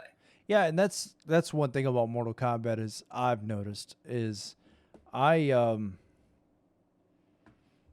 played a lot of these games just against the CPU because we didn't have online play. And then I noticed when you go play, even Mortal Kombat 11, I didn't play it online for a long time because, if I'm being honest, I played Mortal Kombat 11 for about 3 weeks and quit for like a year because I hated the game so bad. But it's so different now when I play the computer versus when I play, because I play my viewers constantly and they just beat the crap out of me. But it's so different with the way a person would play you versus a computer play you. So I think that would be super advantageous if you were able to create an AI system that replicated what a person would end up doing to you. You know what I mean? If you're constantly D1ing all the time, they figure that out and they start punishing you for it, and it makes you better at the game too. So I think that's great, man. Okay, so I think this is kind of getting ahead of ourselves, but was there ever a conversation about hiding fights or hiding content, quite like they used to do in the older games? I know that these people think you're done with the game already, and that you're just holding out on them. So no. Okay, so when you say hiding fights in terms of like we have stuff done and we're just not showing it. like, Is that what you was there ever a conversation about like hiding, like you remember Reptile and Jade in the original games? Oh, okay, like yeah, that. like Reptile, Jade, or Smoke, or whatever. Yeah. Whatever the original is doing, that's really the extent of it. Okay. We would just do the same. All right. Have you this one actually I believe this one actually came from Headlocked Gaming over on the Love that guy. Facebook side. Oh yeah, I love that guy too. Great guy. I believe. Did you say that? Did you say that? You said that with a smile because I mentioned him in one of my other podcasts that I did. He's just a great guy. I've talked to him one on one, and Yeah. did you know that? Is that why No. you said it? Oh, okay. No. So you knew that I would know who he was. That's pretty funny. Well, my thing is I look at Headlocked as the big homie. He's the big guy. Yeah, he's partner awesome. on Facebook. He plays a lot of Mortal Kombat. I think anybody He really plays that all the Mugen games. yeah, if you're a Mortal Kombat fan, especially an OG Mortal Kombat fan, I feel like you know who Headlock Gaming is, and and it made me laugh because me and him have I think we have a good relationship. He's probably watching this right now, like, man, Manic, I don't know you like that. Stop bringing my name up. No, but he wanted to know. I believe this. I might be lying. He wanted to know if you guys had any fatals, animalities, or brutalities done that you could look at. Not yet. No. I had a moment of thinking about how I would do the animality um, animation of the text on screen, and I started playing with some of the pre-rendered software, 3D Studio Max, and the fur modifier. You can make like real fur, and I was just thinking like I can make that animation so much cooler now Yeah. than what it was. Like I could make it the way I feel like it was meant to look because it's meant to look like cheetah fur and the Yeah. way it's written and stuff. Yeah. And yeah, I could just have fun with that. And Yeah. I'm looking forward to making that animation. Yeah. Okay. But yeah, I haven't done anything yet. All right. What about stage interactables? We kind of discussed that we're going to kind of stay with Trilogy game style, which didn't have any of that, so probably none of that. Yeah, I mean, right now, can't state it enough. Really, we're mostly concerned about even getting the core game done and out there. And to your point, like earlier about uh, releasing a few characters at a time, like that's how I see this going, or at least that's what I hope the expectation is. Yeah. Where there's some way for us to modularly release the game in parts, and this way we can do the best possible job on it. And it's great too because then you're focusing on these four characters and getting them right, and then you're focusing on these next four characters and getting them right versus just trying to keep do releasing 30 all at once. Yeah, for I sure. think it's a big difference. Okay. What about the platforms that have you guys made it that far into narrowing down what platforms you guys would like to release the game on? Yeah, a lot of people ask this question. So we have PlayStation 5 and Xbox Series X development kits, which are pretty hard to come by. Uh, Very hard to come by, actually, because think about how hard it is to get those systems, and and then you're talking about the dev kits for those systems, and like your EAs and your Ubisofts and your NetherRealm Studios and Warner Brothers is of the world have basically cornered the market. Like we need 1,000 of these things, and like, Yeah. okay, right? So that's who it's going to go to first. So we consider ourselves really lucky. There's a lot of indie developers that have none of that stuff, but we've been working on them on those dev kits now for 2 years. Nice. And so that's a huge leg up in so many ways. And so for sure, PlayStation 5, for sure, Xbox Series X. For sure, Nintendo Switch.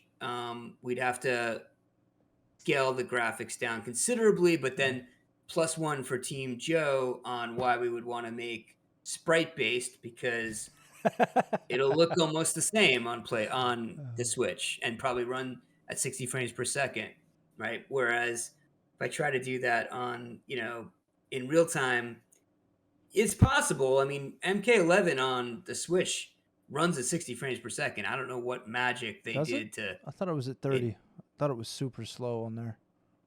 I thought it was 60. I could be wrong. I remember looking at a DF Digital Foundries, the guys that like Yeah. measure that, and they were saying something like it gets close to like it's like 58 frames per second or something, and it's like, wow, that's I've pretty never good. actually played it. Again, I just go off what people tell me. I just regurgitate the BS that people tell me, you know. All good, all good. Yeah, I honestly don't know any better that you could tell me I'm completely wrong, and you might be right. That was just what I remembered, but Yeah. my thinking is that a way around that would be to sort of have character sprites instead, because we've seen games on the Switch that run at 60 frames per second, Yeah. no problem when it's just animations. Like Skullgirls is a great example of that. I think that runs on the Switch without any issues, 60 frames per second, and that's a fighting game that has frame by frame animation in a similar style to like Marvel vs. Capcom and Marvel vs. Capcom 2. And those games are really highly animated sprites and all that. Yeah. And so it shouldn't be a problem to do it that way. So certainly the Switch, because you can't ignore is it now 100 million? Yeah, 100 million people that own that. Yeah. Um, and That's then a about the lot of only people, console you can find nowadays. So yeah, so there's that too, right? PC, of course, because I know there's going to be a lot of people that are going to the Master Race, of course, we got to get that one they're in gonna there. both buy it and probably yeah, the rest are they're gonna both buy it and I'm sure pirate it out the wazoo, and we're not gonna be able to do a damn thing about that. But we won't be putting DRM on it unless Warner Brothers forces us to, which in that case, then I'll just say I'm sorry in advance. And then the other platforms that people ask a lot about are PlayStation 4 and Xbox One, and I would say there's no way this happens without that game coming out on that Yeah. those two systems, just because you can't ignore that big a base. I don't um in the change.org, you'll note that those two systems are not listed just Mhm. because we don't have those dev kits in hand.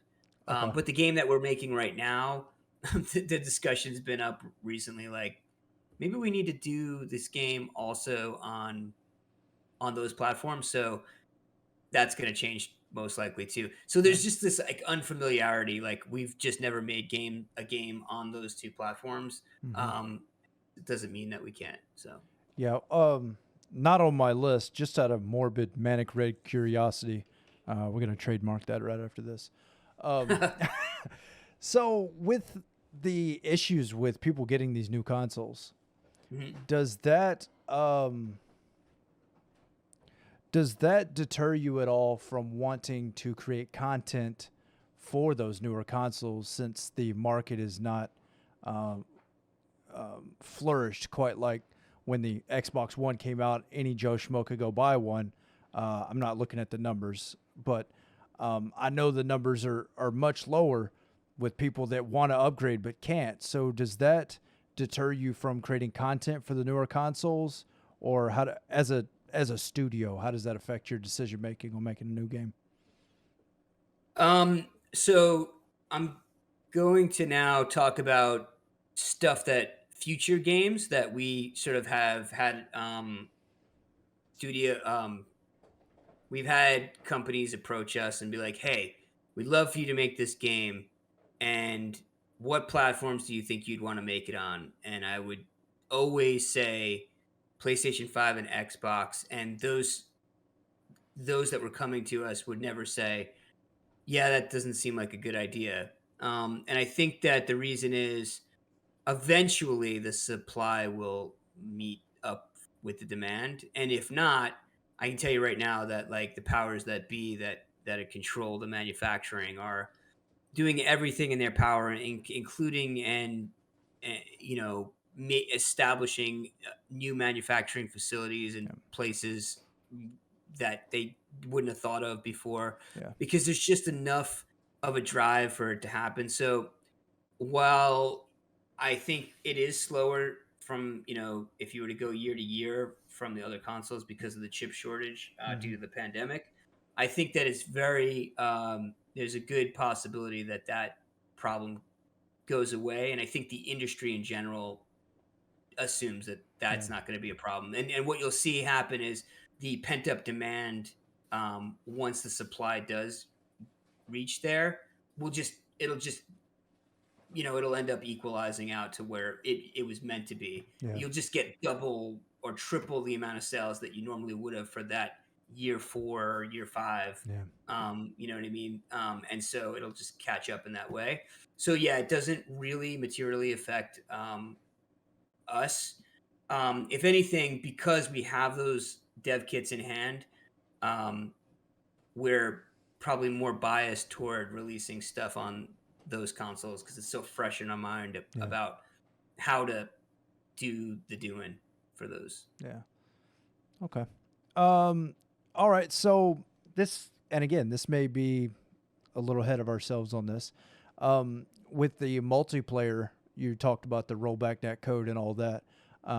Have you guys gotten into the type of online play that you would offer? So like King of the Hills or online tournaments, that kind of stuff.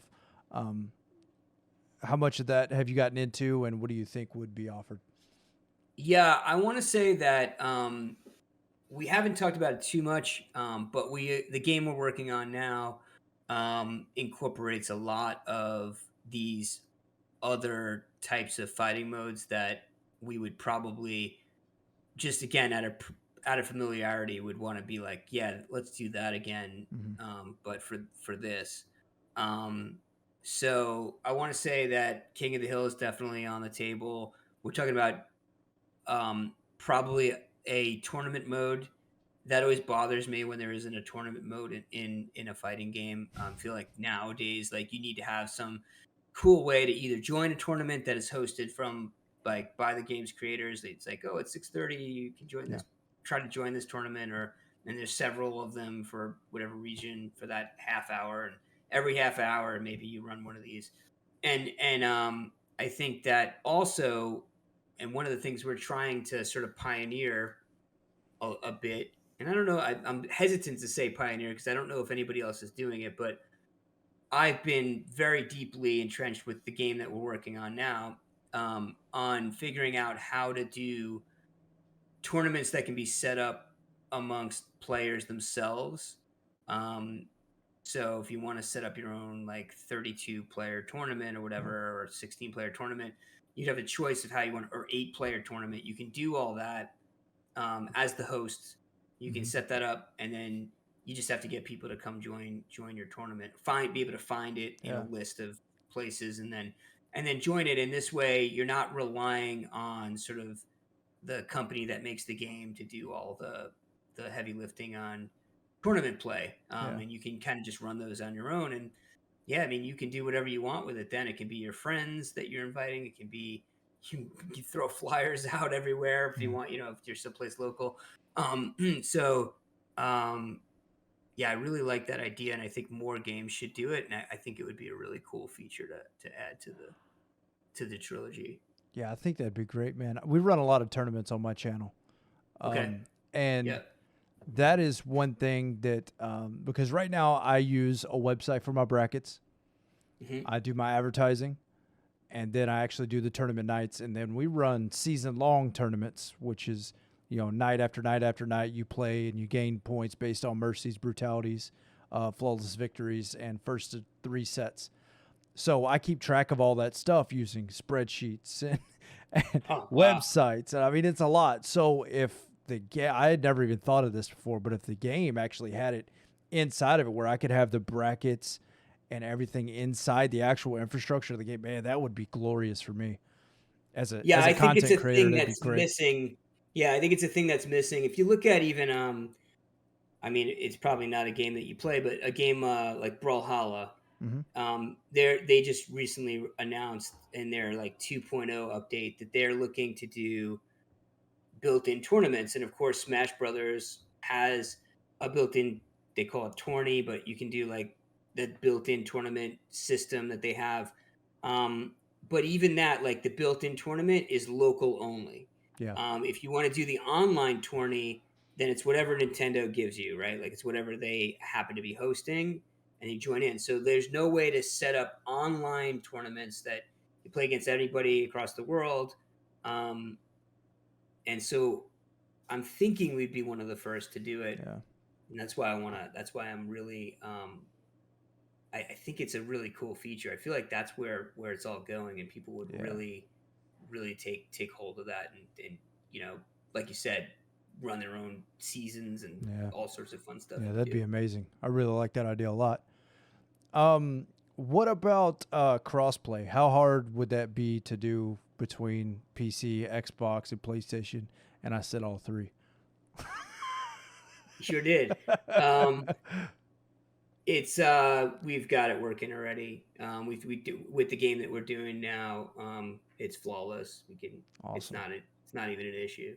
Great. I mean, you can play on PC versus PlayStation 5, and one player could be, you know, the game that we're doing is has up to 4 players fighting. So it's we've one person on a PC, another person on an Xbox, another person on another PC, and another person on PlayStation 5, and it's absolutely flawless. Awesome. That's great to hear. What about adding in like a tag team where instead of doing a 1v2, you could do a 2v2 online? Is that something that We talked about it for like 15 minutes, and I think the consensus was like, well, it's a lot like Skullgirls and Marvel vs. Capcom situation.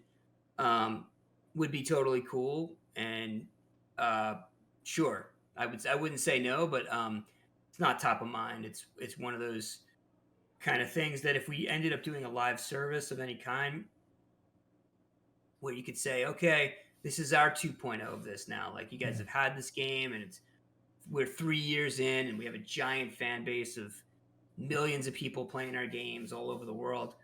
Um, yeah, let's add a new, like, with the next package of characters, we're also going to add this new mode. Yeah. And it just comes to you for free. It's like Fortnite is a good example, right? You get a new season, and like, okay, this is it. This is the thing we're playing now. Now you have this new mode that you can do, and yeah, totally. Okay, fantastic. And then so you're gonna do? They were curious whether or not you were gonna do full ladders with outros like the old games had. I'm trying to remember now. If I remember correctly, the original game had you chose like what ladder you wanted to try to go against, and this was you against the CPU opponent. Correct. Right. Yeah. And when you say outros, that's the part that you kind of threw me off. Well, I'm trying when to remember you what when you that looked finally like. beat Shao Kahn or whoever the final boss is, they kind of have these. This is this character's canon or ending and non-canon ending for the Mhm. game.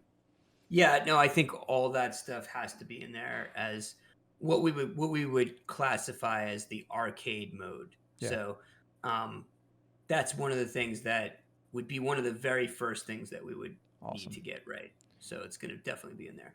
Awesome. And we kind of saw some picture before. You said was a story mode you were working on. So is story mode something that you want to add to this? Yeah, I'd love to do a story mode. My dream is to get in touch with Tobias, who now works for Warner Brothers, again. But I think he does Warner Brothers San Diego or something, so he's not affiliated with NRS. But it's still under the same umbrella. And for the time being, I would love to have an opportunity to pick his brain about what story items he would have gone with.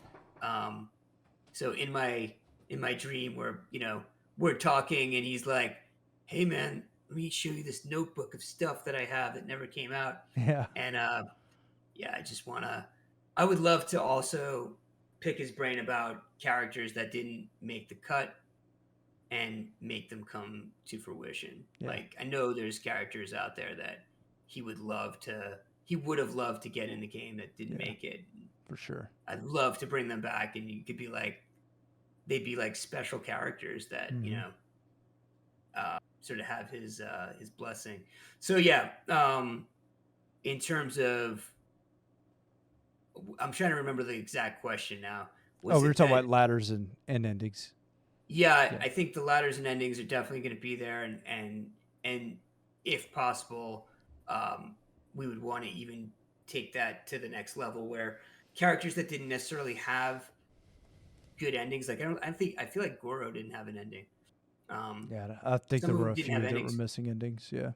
We would fix that. And now, since we're on the subject of stuff that's missing, Pit 2, when you knock people off the edge when they do this kind of like they fall down and smash down, would totally get that right for every character. Would Yeah. have that. One of my favorite fatalities of all time is that one. I Yeah, love that one. same.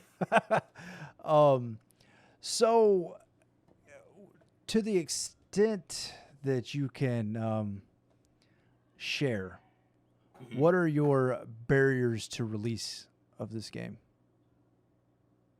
I mean, the biggest barrier is, uh, and I know these guys. Doesn't mean they're going to respond to me, right? Like Yeah. they've got a lot of stuff that it's on their plate. I'm sure. I'm I am very low on their priority list to have to get back to. Yeah. And so, if they don't reply at all, it's like, what am I going to do? Like, I really can't do anything, right? I can reach out and repeatedly reach out until they eventually just tell me to stop, Yeah. which is probably what will end up happening. Or, they could just be like, look, we have something in the works. It's it's not quite what you have going on, but your thing would interfere with our thing, Yeah. and so like unfortunately we just have to leave it at that. That's definitely a very good possibility that they would just say that. But I think those are the barriers. The barriers are just like there's never been a appetite for what we are pitching Yeah. on Warner Brothers side of things. Um, Ever. Like since the beginning, it's always come from NRS. It's Yeah. always come from Ed. It's always come from the guys who make the game that think it's a good idea.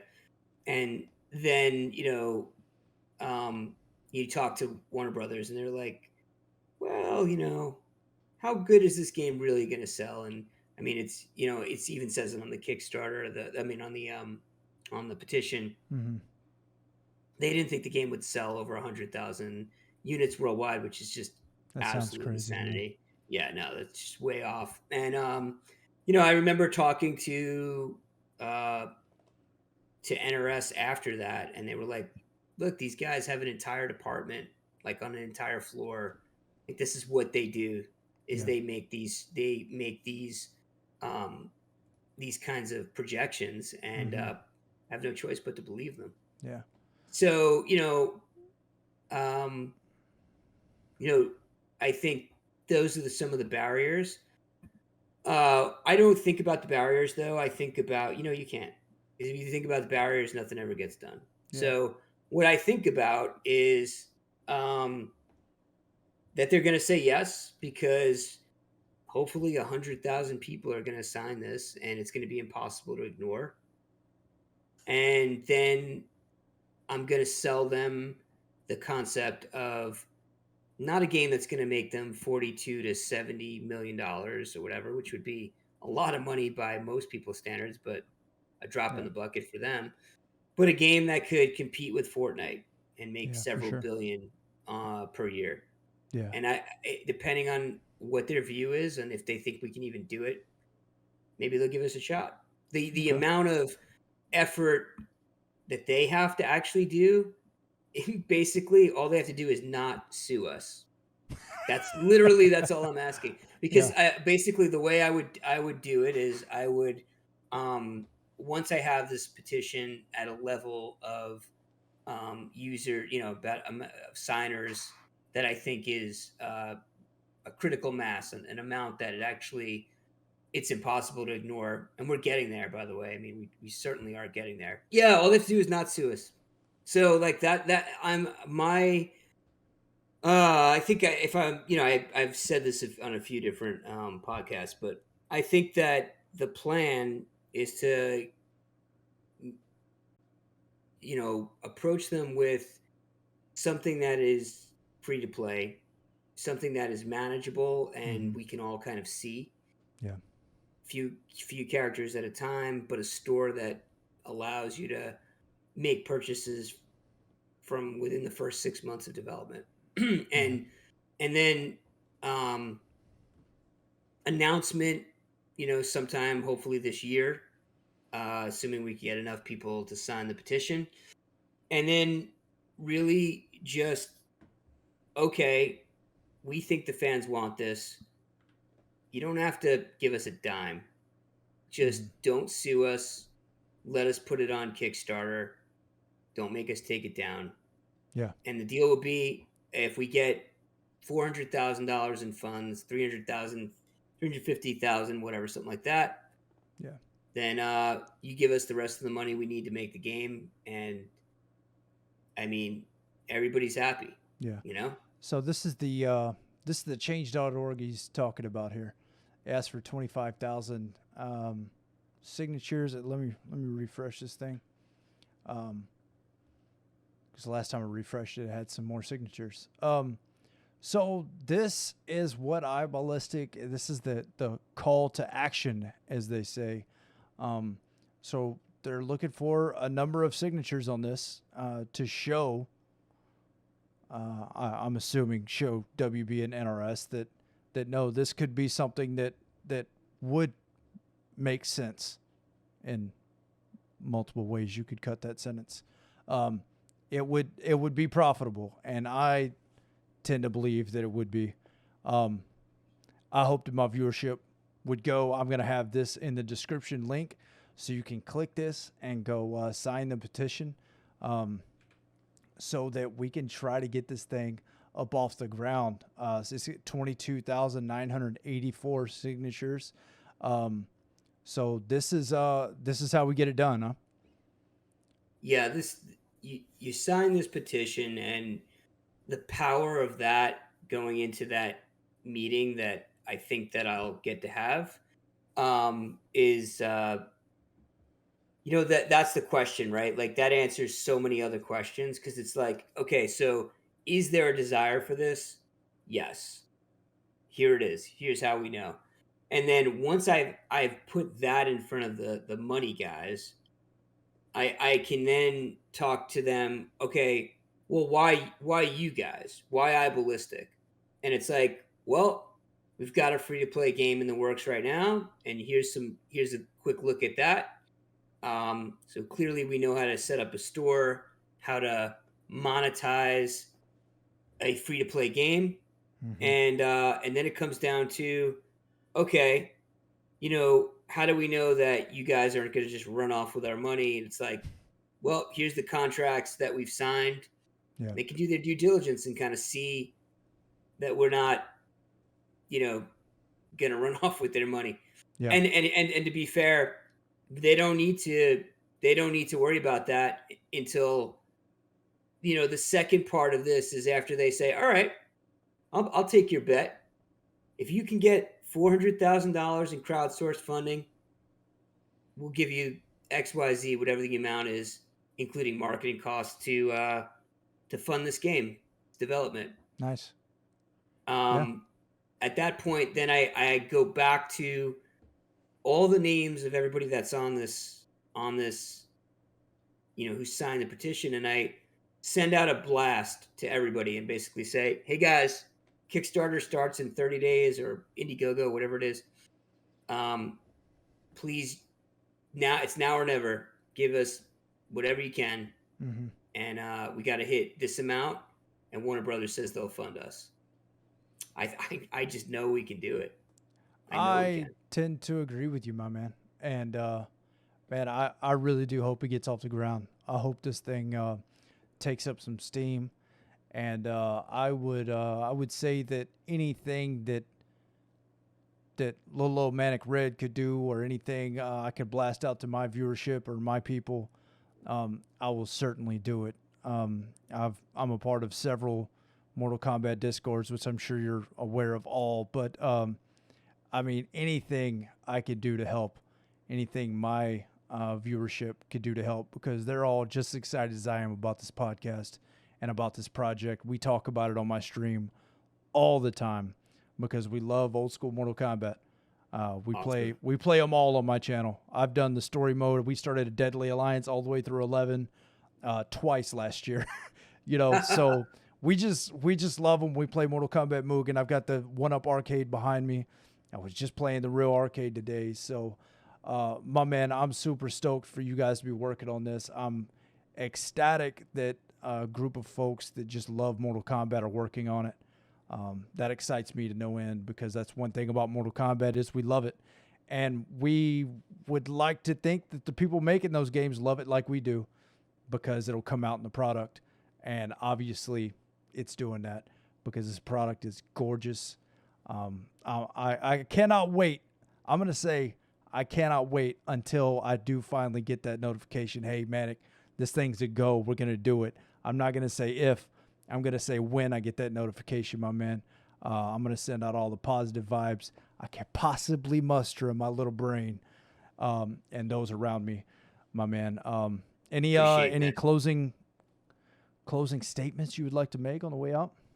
No, I just thanks for having me.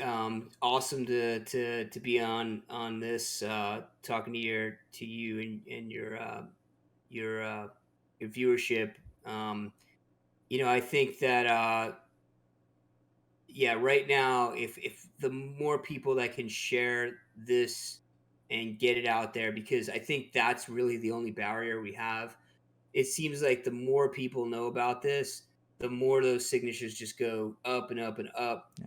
And it's really a matter of like just trying to reach the entire community. And it's such a huge community. It's really hard to reach everybody. Yeah. And even like I go on the Facebook groups and I'm posting on like 18 different Facebook groups, and I'm sure there's probably hundreds or maybe even thousands I'm not posting on. Mm-hmm. Just if you get one person that tells a friend, that tells another friend, it means the world. And this does matter because a lot of times people say, oh, these change.org things never matter.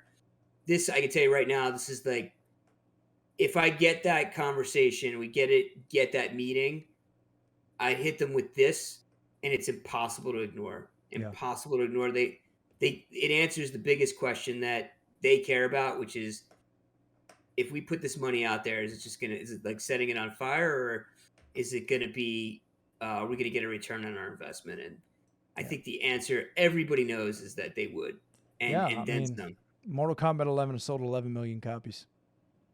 Exactly. If you got 10% of that, right, it would still be a hit, and you'd recoup everything that everybody put into it. Easily. And easily.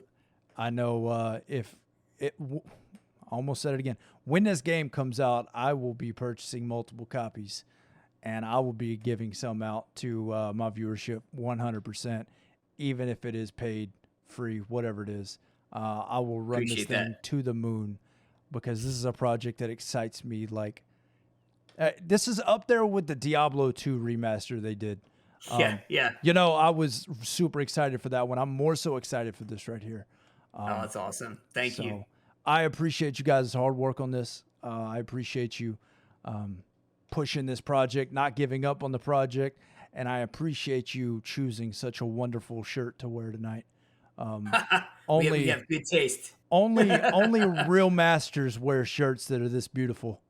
My man, I would love to have you back anytime. If there's development or something like that you'd like to share, you'd like to blast out, I would love to have you back. We do this podcast weekly. And if any of your team would like to come on and share different aspects or viewpoints on the project or on Mortal Kombat as a whole, I'd love to have them on as well. Awesome. Yeah, absolutely. I'll take you up on that for sure. Yes, sir. Until next time, my man, I appreciate you, and I really look forward to seeing you work, my man. Thank you so much for having me. Yes, sir. Take care.